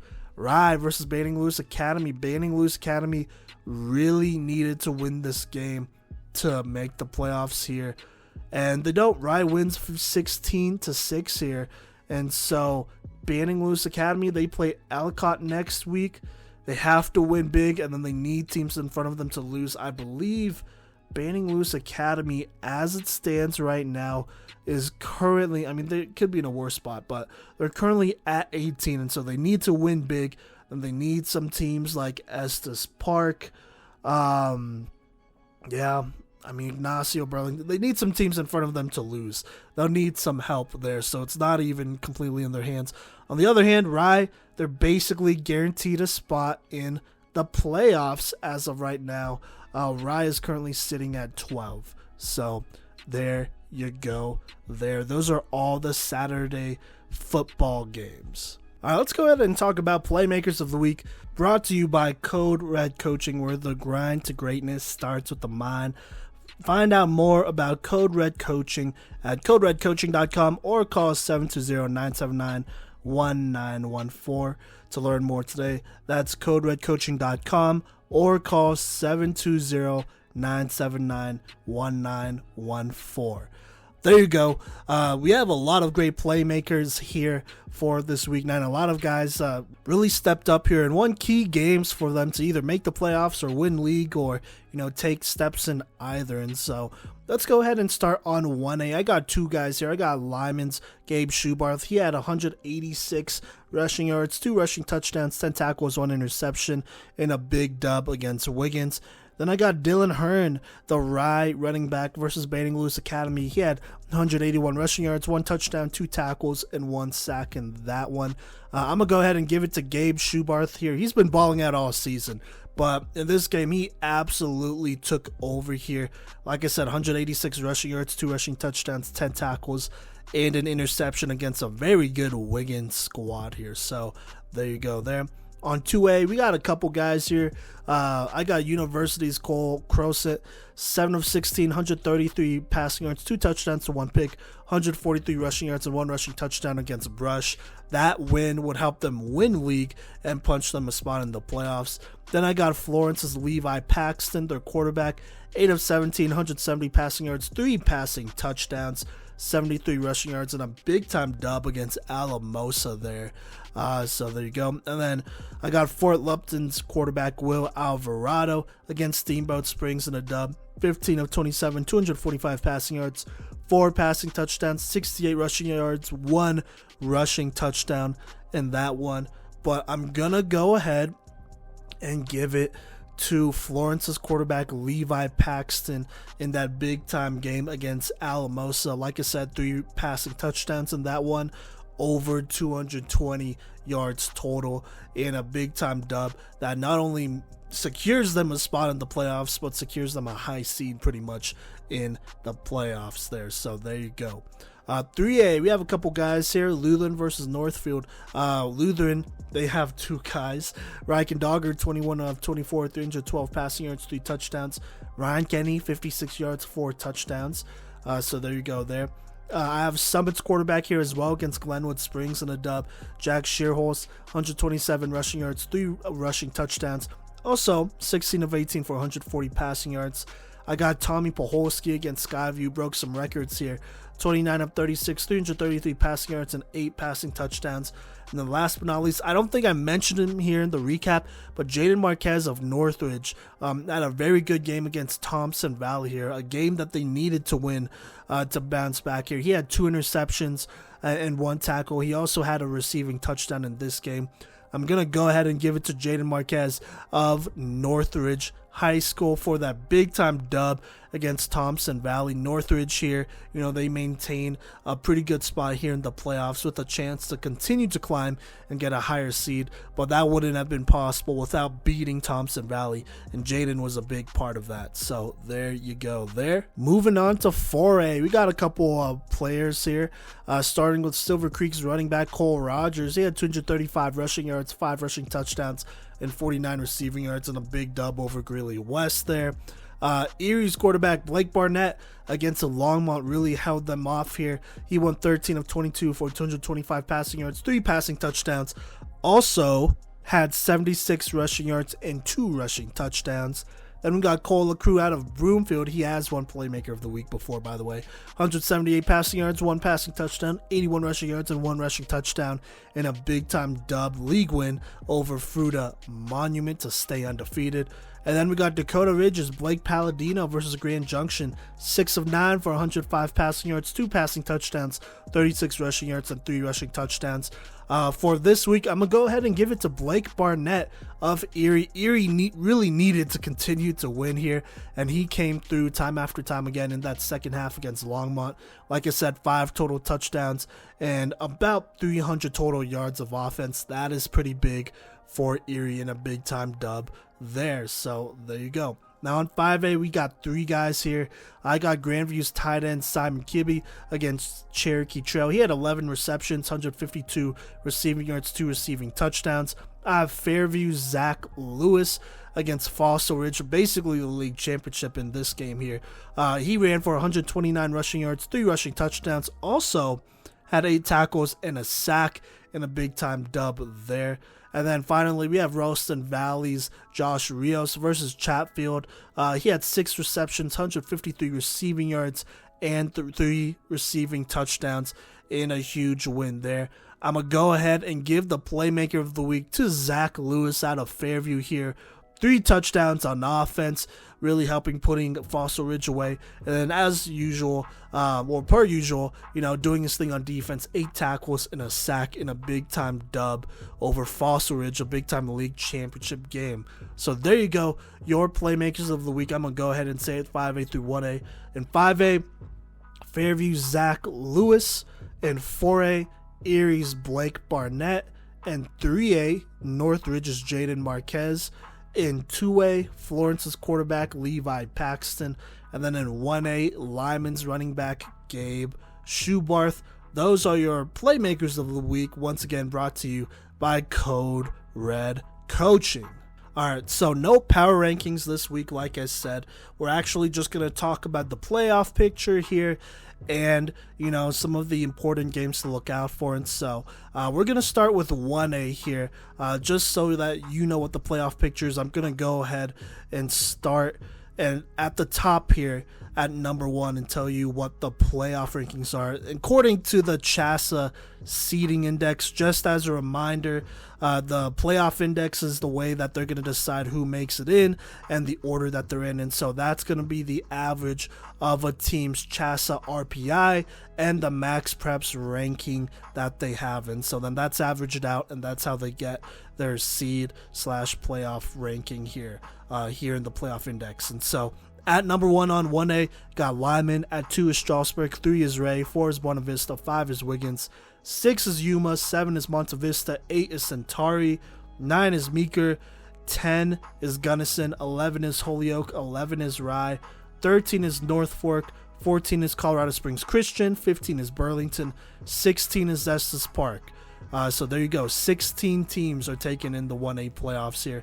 Now I'm going to read off a couple other teams here. At 17, we have Ignacio, 18 Banning Lewis Academy, 19 Flatirons Academy, 20 Middle Park, 21 Cedar Ridge, and 22 Manual. As of right now, those are all the teams that are pretty much, vying for that last spot there. Those last couple of teams I talked about. But the most important games here, games to look out for here on 1A is Estes Park versus Flatirons Academy.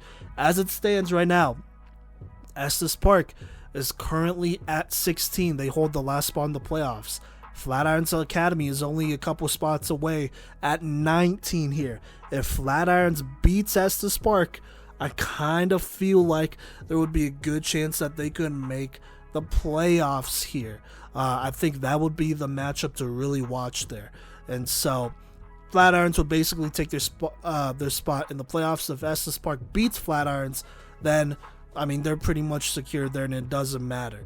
Now, there are a couple other scenarios where Ignacio and Banning Lewis Academy and Middle Park or Cedar Ridge, I guess, can make it in, but I think that starts with Estes Park losing that game, and then all those crazy scenarios having to happen, but it starts with that game. So there you go. Now, the other game to look out for is Holyoke versus Burlington. Holyoke, I don't think is going to drop out of the playoffs. They're at 11 right now. So even if they lose to Burlington, they should stay in the playoffs. Now, Burlington, on the other hand, if they lose to Holyoke and it's close, I think they're okay.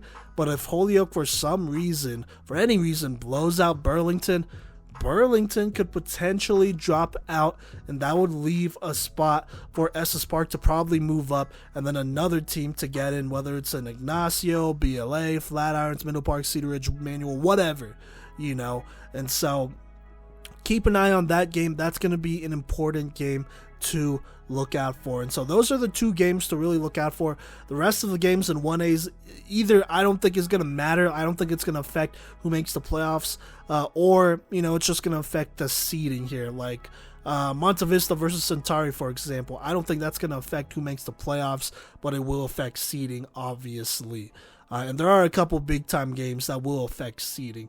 But other than that, everyone should make the playoffs. Nobody gets a bye in 1A, because that's just how it is. So there you go. Those are the games to look out for there. All right, now in 2A, let's go ahead and talk about the 16 teams that are currently slated to make the playoffs. At number 1, you have the Classical Academy, TCA. At 2, you got Delta.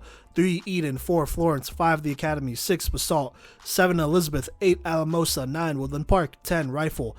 11, University. 12, Devlin. 13, Montezuma. Cortez. 14, Moffat County. 15, Berthoud. And 16, La Junta. Now, the other teams that are looking to get in that are just outside: 17, Bennett. 18, Pagosa Springs. 19, Brush. 20, Salida. 21, Steamboat Springs. 22, Platte Valley. I'll go ahead and throw in 23, Inglewood, and 24, Fort Lupton. Those are all the teams that are vying for that last spot there.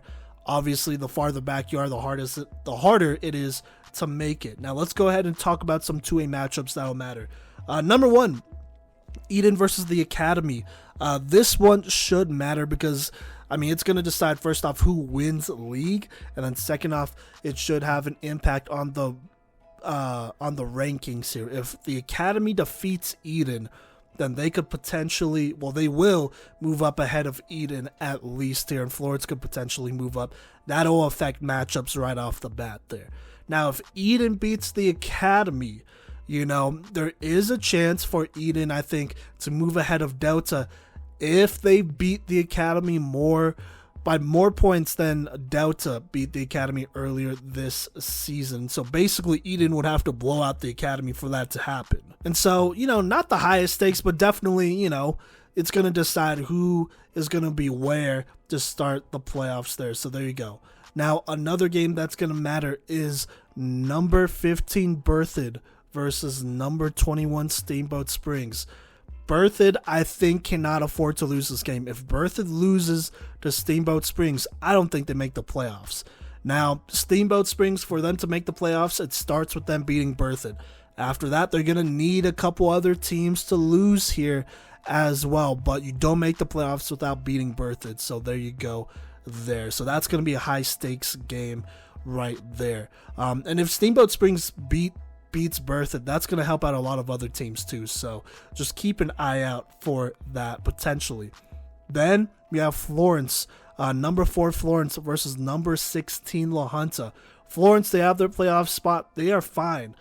But if they blow out La Junta here, then La Junta might not make the playoffs because of the point difference and all that stuff.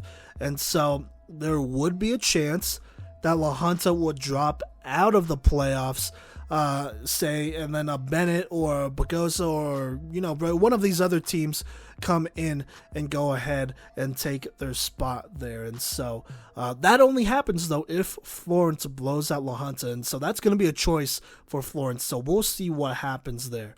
And then last but not least, we have number 17 Bennett versus Wellington, who's number 34. They're not in the playoff race, but Bennett here, they need to win big against Wellington to have a chance to make the playoffs.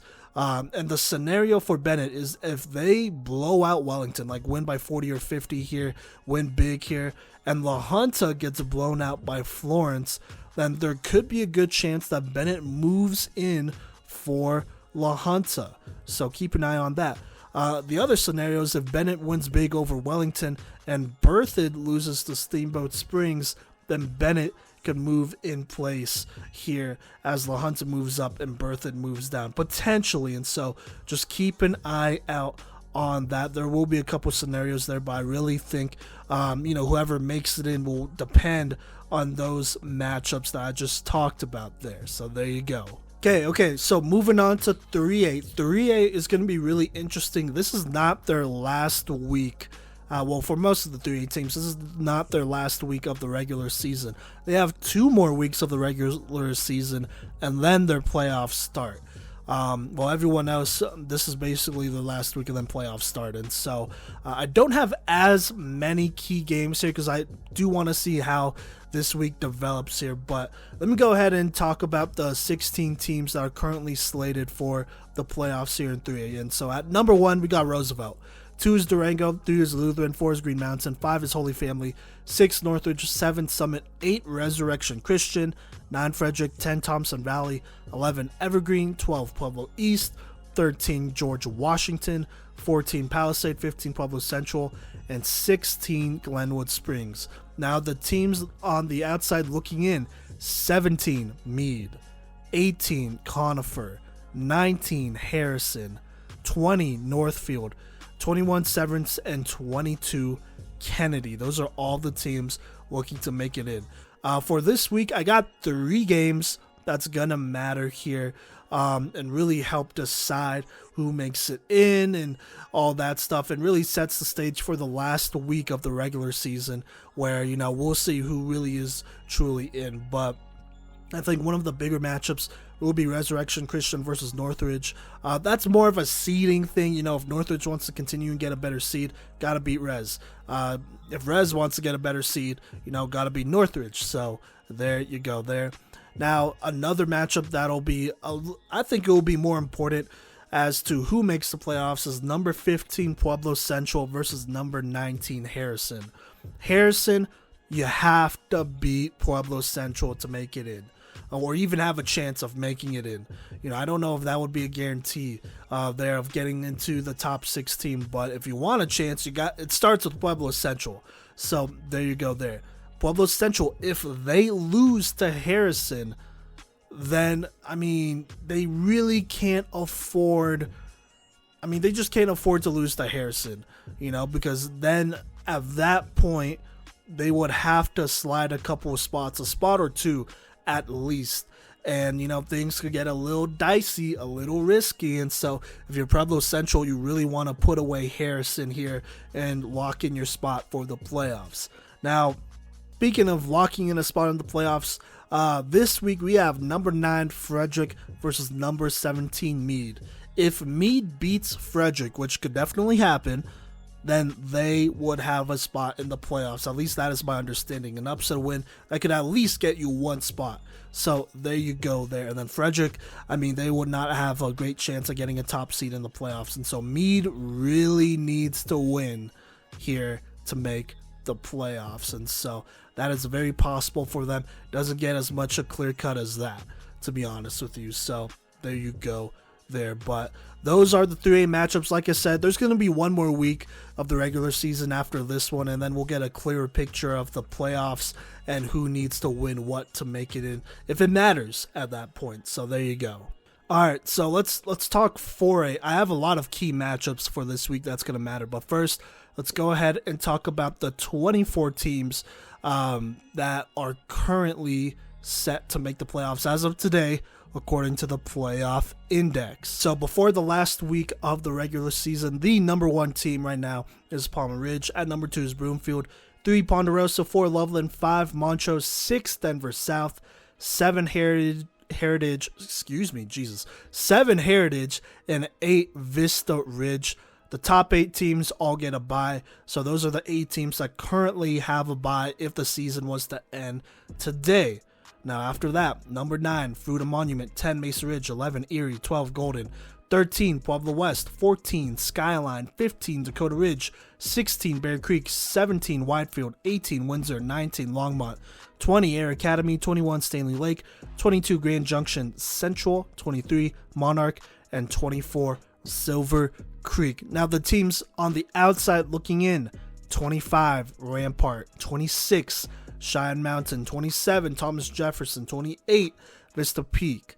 And that's pretty much it at this point. I don't think any team beyond that really has a chance at making the playoffs there. And so there you go there. Like I said, 24 teams make the playoffs here in 4A, and the top 8 teams, according to this playoff index, will have a bye. So let's go ahead and talk about the important games, starting with number 23 Monarch versus number 24 Silver Creek.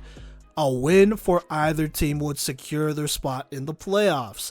A loss would kind of throw up their chances of making the playoffs in the air, and it could go either way, to be honest with you. That's going to be a matchup that's going to matter to all the teams looking in from the outside. And so I think most of those teams would love for Monarch to beat Silver Creek by a lot. Well, I guess it doesn't matter. I mean, I don't think it will matter. If either team beats the other by a lot, then you could assume that, one of those teams would slip out. So there you go there. And then one of those teams looking to get in is Rampart. Rampart currently at 25 plays number 20 Air Academy. If Rampart wants to make the playoffs, they gotta beat Air Academy. They have a pretty clear path to the playoffs, to be honest with you. If they beat Air Academy, I mean, obviously one of the teams, whether it's Monarch or Silver Creek, has to drop out. I would think, because, Rampart beating a team that's 5 spots ahead of them at 20 would be pretty big. And so I think Rampart would automatically get that last spot in the playoffs. I would want to say there. So there you go there. Now, another matchup that'll matter here on the back end. We have 22 Grand Junction Central versus number 18 Windsor. Both of these teams are pretty much locked for the playoffs. I would say Windsor is definitely a lock for the playoffs, but if Grand Junction Central by any means gets blown out by Windsor, things could start looking a little bit dicey. They might altogether fall out of the playoffs here, especially with looking at this matchup between Monarch and Silver Creek. I mean, they're playing each other. There's definitely a situation where, one of those teams don't drop too far. And then if Rampart upsets Air Academy, then that should be enough to push Rampart in there. And so that might result in Grand Junction Central being on the outside looking in potentially. And so this is a game that's going to matter more for Grand Junction Central than Windsor, but also it's another path for a team to sneak in if Grand Junction Central loses by a lot here. So we'll see. The keyword is by a lot. So there you go there. Now let's move up a little bit here in the rankings. We have number 6 Denver South playing number 27 Thomas Jefferson. If Thomas Jefferson wants any chance of making the playoffs, gotta beat Denver South here. And if they beat Denver South, then TJ would definitely jump up a couple of spots, along with a couple of teams losing. That would help them out there. So just keep an eye on that. Then we have Broomfield, not here. Let me talk about this other matchup first. We got number 13 Pueblo West versus number 5 Montrose here. If Pueblo West upsets Montrose might lose their bye depending on how that game goes here. Pueblo West, I don't think there's any chance for them to move up, and potentially get a bye, but it would help other teams vying to get in. So just keep an eye out on that. And then finally, I have one more game to talk about after this one, but we have number 2 Broomfield versus number 7 Heritage. Broomfield, no matter what, should have a bye. Heritage, if they lose big here, they may potentially drop out of the top 8, and a team like Fruita Monument or Mesa potentially could move in, but most likely it would be Fruita Monument there. So there you go. And then last but not least, I want to mention this real quick. There's Palmer Ridge versus Vista Ridge. This should be a great game regardless here. I don't think Vista Ridge would drop out of the top 8 if they lose a close one to Palmer Ridge. But if Palmer Ridge absolutely blows them out, there's a scenario where Fruita Monument could potentially take their bye week here. So there you go there. Just keep an eye out on that. But a lot of matchups here that's going to matter, for seeding and whatnot, all that great stuff. And we'll definitely see, what will happen on this back end here on the bubble, as there are a couple teams on the bubble and a couple very interesting matchups that could affect those teams on the bubble. All right, let's talk 5A football here. Once again, just as a reminder, I'm talking about the playoff index here. The CHSAA playoff index is a combination of the CHSAA RPI for teams and the max prep rankings for teams, and they basically average that out. Wherever you're ranked is how they decide, who is where in the playoffs and who makes the playoffs as well. So there you go there. You can look this up on CHSAA's website, by the way, if you want to see for yourself. Well, let's go ahead and go through and talk about these teams. Remember, in 5A, 24 teams make the playoffs. The top 8 teams get a bye. And so at number 1, you got Cherry Creek, 2 Valor Christian, 3 Ralston Valley, 4 Regis Jesuit, 5 Pine Creek, 6 Grandview, 7 Columbine, 8 ThunderRidge. At 9, just outside of those bye week teams, is Arapahoe, 10 Rock Canyon, 11 Fairview, 12 Legacy, 13 Mountain Vista, 14 Foster Ridge, 15 Eagle Crest, 16 Legend, 17 Fountain Fort Carson, 18 Pooter, 19 Highlands Ranch, 20 Chatfield, 21 Rocky Mountain, 22 Arvada West, 23 Cherokee Trail, and interesting enough, 24 is Far Northeast, despite them having a mostly 4A schedule, but I guess they qualify for 5A playoffs. And then just outside, you got 25 Mullen, 26 Smoky Hill, 27 Douglas County, and 28 Doherty. So there you go there. I'm going to throw this out there. I'm not sure if 5A still has one of those deals where, if you win your league, then you automatically make the playoffs, because that will matter when it comes to Doherty and their matchup here. And so, yeah, but let's go ahead and start with Far Northeast versus Vista Peak. Technically, Far Northeast is at the 24 spot here. They play Vista Peak. If for any reason Vista Peak defeats Far Northeast, then Far Northeast is not making the playoffs. Even if Far Northeast defeats Vista Peak, I don't know if that strength of schedule is going to be stronger than some of these other 5A teams here. So just keep an eye out on that. One of those teams, hoping that it isn't strong enough, is number 28 Doherty. They're playing number 34 Overland. That'll be for the league championship, basically. If Doherty wins, then they're the league champions. If Overland wins, then I think there's like a 3-way tie or something like that. But Doherty, if they win here, considering they're at 28, they would have a good chance at making the playoffs, but most likely it would be at 24. You would need some other things to potentially go their way, so just keep an eye out on that. Another matchup that's going to matter, number 25 Mullen is going to be playing number 32 Rangeview. Rangeview cannot make the playoffs at this point. But if Mullen loses to Rangeview for any reason here, then Mullen does not have a chance at making the playoffs. And so for Mullen to have a chance, they got to beat Rangeview, and then they're going to probably need Far Northeast to, either lose to Vista Peak, or Mullen's going to have to blow out Rangeview by quite a bit, and that would also help their chances as well. So there you go there. Another matchup that's going to matter as we kind of move up a little bit here is Arapahoe versus Eaglecrest. Eaglecrest currently at 15, Arapahoe's at 9. If Arapahoe wants to have a chance at getting a bye week, they have to defeat Eaglecrest. If Eaglecrest beats them, then they're not going to get a bye. Both teams are going to make the playoffs, though, and so that's the only thing that will matter for the bye week there.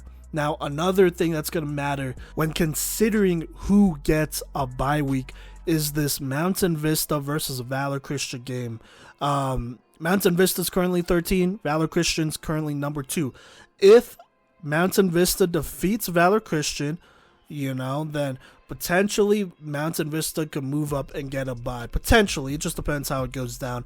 Valor, I think, would still get a bye, but they would obviously have a lower seed here, and so just keep an eye out on that. But the game that will definitely matter a lot here is Rock Canyon versus ThunderRidge. ThunderRidge currently number 8, Rock Canyon 10. You heard my opinions on ThunderRidge. I don't know if they could win with the quarterback they have right now. At least with the way he's played the last couple games and what I've heard, I just don't know if that's a winning quarterback or a winning situation, especially against a good team like Rock Canyon. And so if Rock Canyon beats ThunderRidge, ThunderRidge would obviously drop out of that 8 spot, and either Arapahoe or Rock Canyon or maybe even Mountain Vista might have a chance to move up in that spot and take their bye week, and then ThunderRidge would have week 1 or a playoff game week 1 basically. So there you go there. That's going to be kind of the most important game that a lot of teams vying for a bye week are going to keep an eye on, that ThunderRidge and Rock Canyon game. If ThunderRidge does beat Rock Canyon, then I would imagine ThunderRidge stays there, and then those 8 teams right there should all have a bye week. So there you go there. Now, going kind of back down here in the rankings, we have number 19 Highlands Ranch playing number 30 Castleview. Highlands Ranch, in my opinion, they have a losing record. I mean, they're 2-7. They're really here because of the strength of their schedule and how close some of these games have been. Credit to them. But in my opinion, I think Highlands Ranch really needs to beat Castleview. Not by a lot. They just need to beat him in order to secure a spot in the playoffs. If Castleview defeats Highlands Ranch, and just keep in mind, Castleview's way outside. They're at 30 right here. Then Highlands Ranch could potentially slide. I'm just looking at the record and all that stuff, and them not being able to beat some of these teams and losing big to a 3A team. I could see them sliding out of the playoffs potentially here. Like I said, if Highlands Ranch takes care of business, then they stay in it. So we'll see what happens, and that would be interesting as Highlands Ranch is in that league with Rock Canyon, Valor and all them. That would be the one league that would send basically everybody but one team. That would be Castleview, unfortunately. So there you go. Another matchup that'll matter is Smoky Hill, number 26 Smoky Hill. They're 2 spots out. They are going to be playing number 23 Cherokee Trail. If Smoky Hill beats Cherokee Trail, there would be a good chance that Smoky Hill could make the playoffs here despite them having potentially make it at 2-8. But for Smoky Hill to make it, they will need probably a couple other teams to lose, potentially Highlands Ranch and all of that stuff, assuming they don't beat Cherokee Trail by a lot. If they beat Cherokee Trail by a lot, then they make it in. Cherokee Trail, I don't think could slide out of the playoffs, but if they lose big, then they might. They just might. Now, if they win, then they're definitely in. So there you go there. So we'll see what happens with that game. And then last but not least, we got Chatfield number 20 versus number 7 Columbine.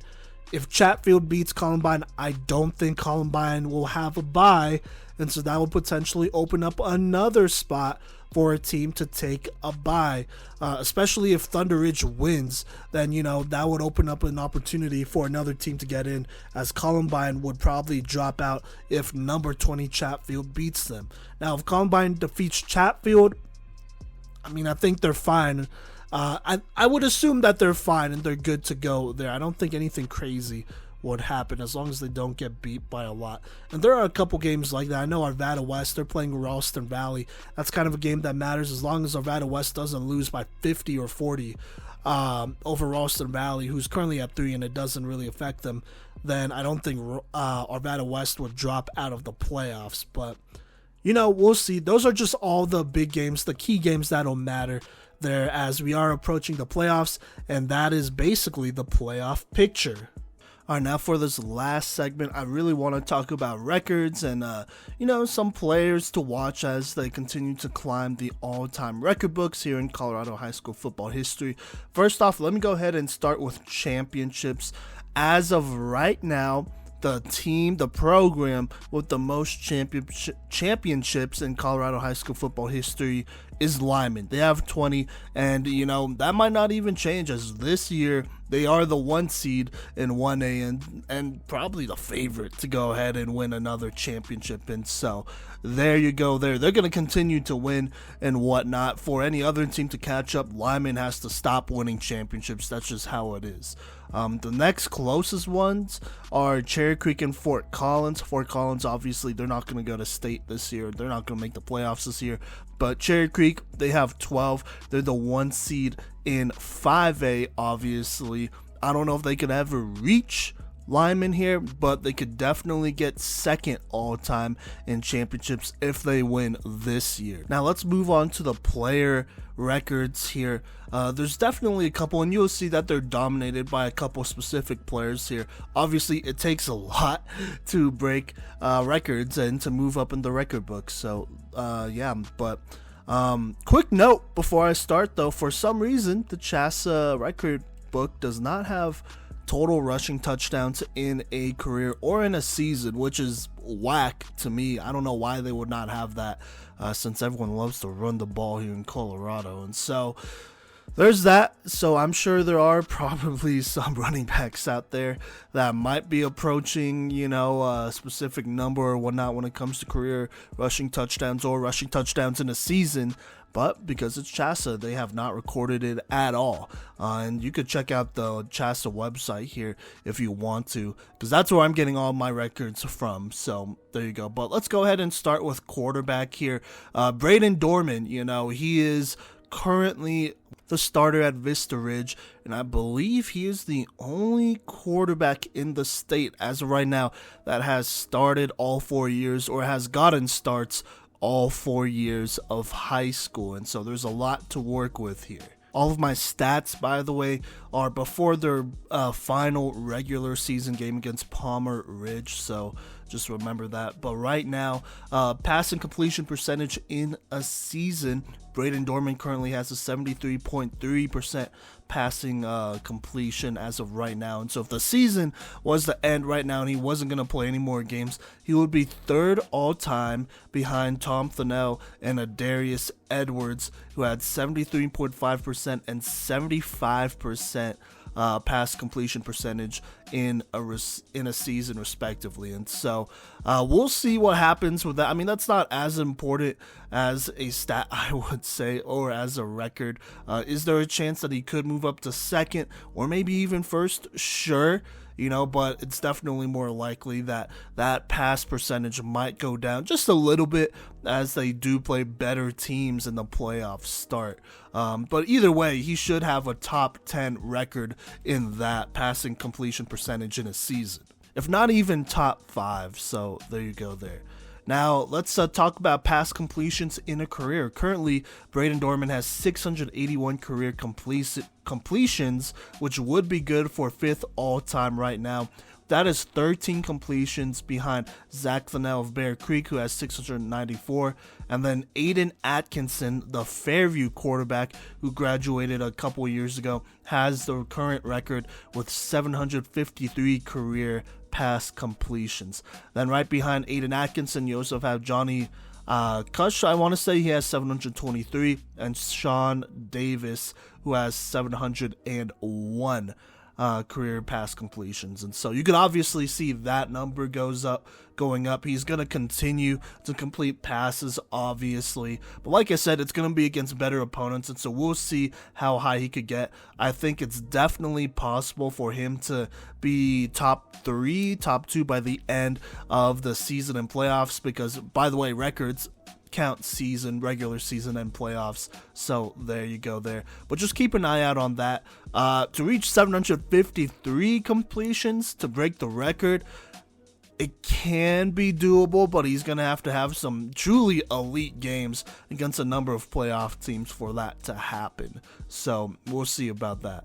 But yeah. Then passing yards in a career, Braden Dorman currently has 9,820 passing yards, which right now is good enough for third all-time behind Justin Holland of Bear Creek, who had 10,565 passing yards, and Aiden Atkinson, who has 11,519 passing yards. If he were to break that 10,000 passing yard goal, threshold, whatever you want to call it, he would be the third quarterback all-time in Colorado high school football history to pass for 10,000 yards, which is absolutely insane, and be the first one to do it since Aiden Atkinson. And by the way, you're going to hear his name a lot. He went to Fairview, graduated in 2019, I believe. So there you go. And actually, I think he's a listener of the podcast as well, so shout out to Aiden here. But anyways, let's keep it going. Let's talk about careers still here.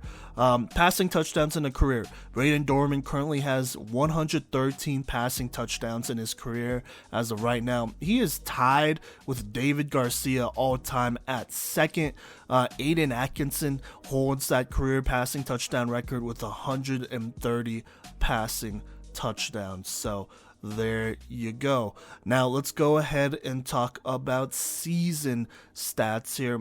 So passing yards in a season, right now Dorman, he currently has 3,318 passing yards a season, which is the personal best, by the way, and that would be good enough to place him 17th all-time on that passing yards in a season list. Now, if he was to get 4,000 passing yards in a season, that would put him at 4th all-time in front of Johnny Fiato, I want to say, of Fairview, and right behind Aiden Atkinson. The all-time record for passing yards in a season is 4,181 yards, which is Justin Holland of Bear Creek's record. And so, as of right now, Braden Dorman is roughly 800, 900 yards away from that. As of recently, he has basically averaged roughly around 300 passing yards and whatnot. So if he has 3 games where he passes over or at 300 yards, then that record is definitely doable, definitely something that he can break. So just keep an eye out on that. So there you go. Now, passing touchdowns in a season, Braden Dorman currently has 46 passing touchdowns. Obviously, that leads the state, and that's on the season right now. Right now, if he wasn't to play any games as that stands, that would be good enough for 5th all-time in that passing touchdowns in a season record book. But if he crosses 50 passing touchdowns, which, like I said, he has 46 right now, he would be the 3rd quarterback ever to do it, next to Aiden Atkinson, obviously, of Fairview, and Clay Garcia of Alamosa. The record for the most passing touchdowns in a season is currently 56, held by Aiden Atkinson. And obviously, if he does pass for 50 passing touchdowns as well, on the all-time list of quarterbacks and their passing touchdowns in a season, he would be 4th all-time if he got to 50 touchdowns. Now, anything past that, he's going to continue to climb. Like I said, the record is 56 touchdowns, so he's about 10 touchdowns away as of right now, right before this Palmer Ridge game and at least one playoff game. And so we'll see what happens there. like I said, just a couple of things to keep in mind with Braden Dorman. Obviously, he hasn't been playing full games, too many full games this season. A lot of games he's either pulled out by halftime or by the end of the third quarter. Obviously in more competitive games like against Pine Creek and whatnot, he'll play the whole thing, and he still got his in those games as well. So you just got to keep that in mind. And then on top of that, his sophomore year where he got a pretty good amount of playing time, he only played 5 games because of COVID, and they were all regular season games because they didn't make the playoffs even though they had a winning record. So, or at least I thought they had a winning record. So there's that as well. And so there was definitely, if COVID never happened, he definitely would be, breaking a lot of these records and be within, considered the greatest Colorado high school football quarterback of all time, which I think he already is in that conversation. But if he owned those records, which he could have by now, then I think that conversation would be easier to have and less of a debate.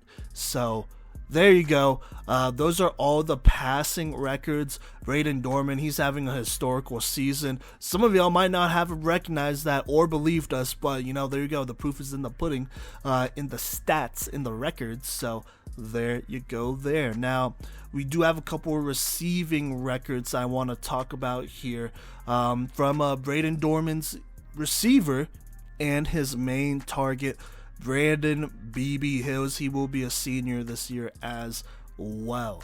But let's go ahead and start with career. Some receiving touchdowns in a career. Right now, BB, he has 46 career receiving touchdowns. That's ahead of this Palmer Ridge game. He is currently tied for third all-time with Ryan Brown of West Grand. In front of him is Christian McCaffrey, who, plays for the 49ers right now, who has 47 receiving touchdowns, and Ryan Lenderman, I believe of Grand Junction, who has 49 receiving touchdowns. So right now, BB is about 4 receiving touchdowns away from breaking the record and being the first Colorado high school football receiver all time to have 50 career receiving touchdowns, which would be huge. Now, BB is not the only one chasing this. This is where things get really special here. Tucker Peterson of Roosevelt is also tied with 46 receiving career touchdowns as of right now. Now, Tucker, he has regular season games still against Thompson Valley and Mountain View, and then he'll have at least one more playoff game as Roosevelt is currently the 1 seed in 3A. Regardless of what happens, the all-time Colorado receiving touchdown leader will be between Brandon B.B. Hills of Vista Ridge and Tucker Peterson of Roosevelt. And so that's how special that is. I really anticipate both of these guys being at the top, passing Christian McCaffrey, passing Ryan Brown, and passing Ryan Lenderman here, and getting to 50 receiving touchdowns. And so really at this point, it's not a race of seeing, all right, is he going to break the record or not? It's more of a race of seeing who is going to come out on top, B.B. Hills or Tucker Peterson. Regardless, one of them will be 1-2, or maybe 1-1 if they tie. And so that's a really interesting thing to keep an eye out for both Tucker Peterson and BB Hills. Both are seniors right now, by the way. And just to put it in perspective, BB, he did get some snaps his freshman year and whatnot. But like Braden Dorman really got going here in his sophomore year during the COVID year and then has turned up so far. Tucker Peterson, on the other hand, he has started since his freshman year. And one of the things that'll make this record special with Tucker Peterson, whether he gets it or not, at least he'll be second or whatever, is that he has had 4 different starting quarterbacks in the 4 years that he played for Roosevelt. His freshman year, he had Braden Saya. So there you go. His sophomore year, he had Brig Hartson. And then his junior year, he had Braden's brother, I assume, Brock Saya. And then this year, he has Brig Hartson's little brother, Bronco Hartson. And so, interesting enough, he's had 2 pairs of brothers that he's played with. All of those quarterbacks have played, 1 full season, but no more than that. And so for Tucker Peterson to be in the position he is with 4 different quarterbacks each of these last 4 years is absolutely insane. But like I said, we'll see what happens with that. Now, let's get back to BB Hills. He has the majority of these other records here, or is chasing the majority of these other records here. Let's still talk about career records. Let's talk about receiving yards in a career. So right now, BB, he currently has 3,348 receiving yards in a career, which right now is good enough for 6th all-time. The next closest is Josh Clausen, who has 3,523 yards. He played for Lutheran High School. But the record for receiving yards in a career is actually held by Anthony Roberson, the second of Palmer Ridge. He graduated a couple years ago, who has 4,042 receiving yards in his career. So as it stands right now, BB is roughly 700 yards away from that record, and so we'll see where he lands with that. Now, the other career record I want to look at is receptions in a career. Right now, BB Hills has 181 receptions on his career. At 181, that is good for 10th all-time, ahead of Billy Pospisil, I think that's Jack, of Pomona, who had 177. If he was to get over 191 receptions all time, that would good enough to put him at 6 over Kyle West of Skyline. That would be all time. The record right now is currently 251 receptions, held by Ryan Lenderman of Grand Junction. And then, interesting enough, the most recently, Caleb Johnson of Longmont, he graduated last year, had 241 career receptions, and he is second all time. And so there you go there. We'll see how high BB continues to climb on that list. Now, let's talk about these last two records. Receiving yards in a season. Right now, BB is he has 1,373 receiving yards on this season, which would be good enough for 16th all time if he didn't catch another receiving yard. The record is 1,860 receiving yards, held by Sam Martin of Fairview when he did that back in 2013.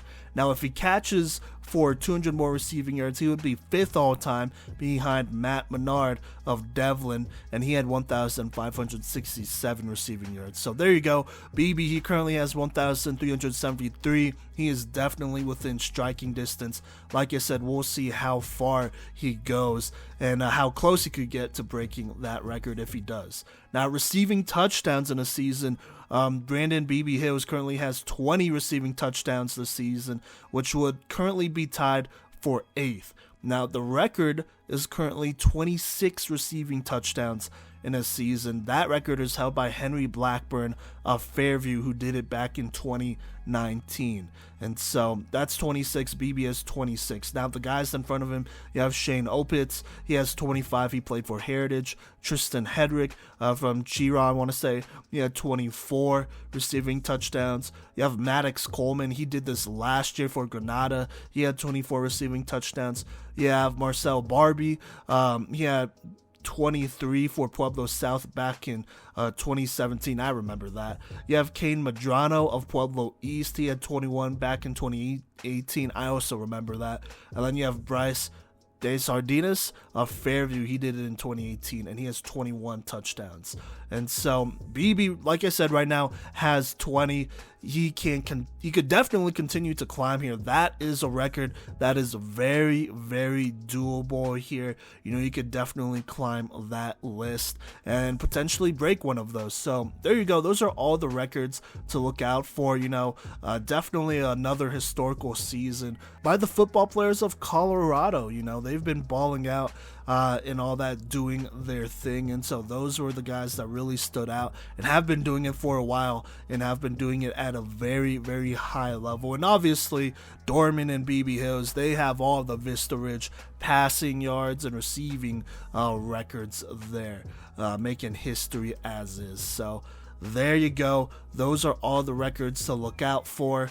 And, you know, maybe a little bit of an ad to go watch some Vista Ridge and Roosevelt football as, you know, those guys continue to get closer to breaking those records so that, you know, you can witness some history. Alright, but anyways, thank you so much for rocking with us. I know this was a long episode, but I really wanted to give y'all the playoff picture and all the scenarios that would need to happen for certain teams to get in. No other media outlet in the state is doing that. Go ahead and try to look it up. You can't. And so we tried to present you with that, and then obviously wanted to go ahead and present you with this record watch here so that you can see, what potential records might be broken here in the next couple weeks and what history might be made. So there you go. We hope to see you at some of these Colorado high school football games. It is the last regular season game for a lot of these teams here. I also want to shout out all the teams that may not make the playoffs but have some great seniors on those squads and whatnot that have contributed all these years. A big shout out to them. They've battled all these years and they've contributed what they can and whatnot, but unfortunately their senior season's just not going the way they may have wanted, but still balling out regardless. So huge shout out to those guys. But like I said, thank you so much for rocking with us. We do hope to see you at these regular season games next week. We are gonna go ahead and fill out our brackets. Myself, Cody, Gideon, once those playoff brackets come out, we're going to fill them out so that we have them done before the playoffs start. And then that'll basically be our predictions on how the postseason will go. But every episode after every postseason week and game, we're going to predict all of the postseason games 1 through 5A and how they will go, and we'll give you our reasons for that as well. And then on top of that, we're also going to be starting our end of the year awards. And so just a quick explanation with that, we have most valuable playmaker, offensive playmaker of the year, defensive playmaker of the year, our freshman of the year, which is pretty self-explanatory, goes to a freshman that has stood out on varsity, and that goes for each level. And so myself, Cody, and Gideon will have votes for all of them, and then we will have guest voters. One guest voter for 1 through 3A, and then one guest voter for 4 through 5A. That'll bring the total to 4. And then you, the people, the public, our fan base, will have our 5th vote. Those polls will go up on Twitter, and you'll have a chance to vote. And the candidate who gets the most vote gets the public vote. And so there's 5 votes total that can be won for each of the final 4 finalists that we'll have in each award category. And like I said, we'll do 1 through 5A. And on top of that, we'll do all Playmaker teams. Myself, Cody, and Gideon have been very much studying a lot of these players, some of the games we go to specifically so that we could watch some of these players. And so it'll be kind of like all state list, but all Playmaker, because it's just solely up to myself, Cody, and Gideon deciding on who makes those lists. And so the 1A all Playmaker list will drop with the 1A end of the year award show, and so forth and so forth and so forth. So every week, on Fridays, that end of the year award show and all Playmaker list will drop, and we'll start with 1A and work our way up to 5A. So just keep an eye out for that, and if you want to, go ahead and follow us on social media. That's at Playmakers Corner on Facebook, Instagram, Twitter, TikTok as well. We post a lot of content of the games we go to there, and then subscribe to us on YouTube, Twitch. We post content there. Sometimes we'll live stream and whatnot. But yeah, once again, thank you so much for rocking with us, and we'll catch you later.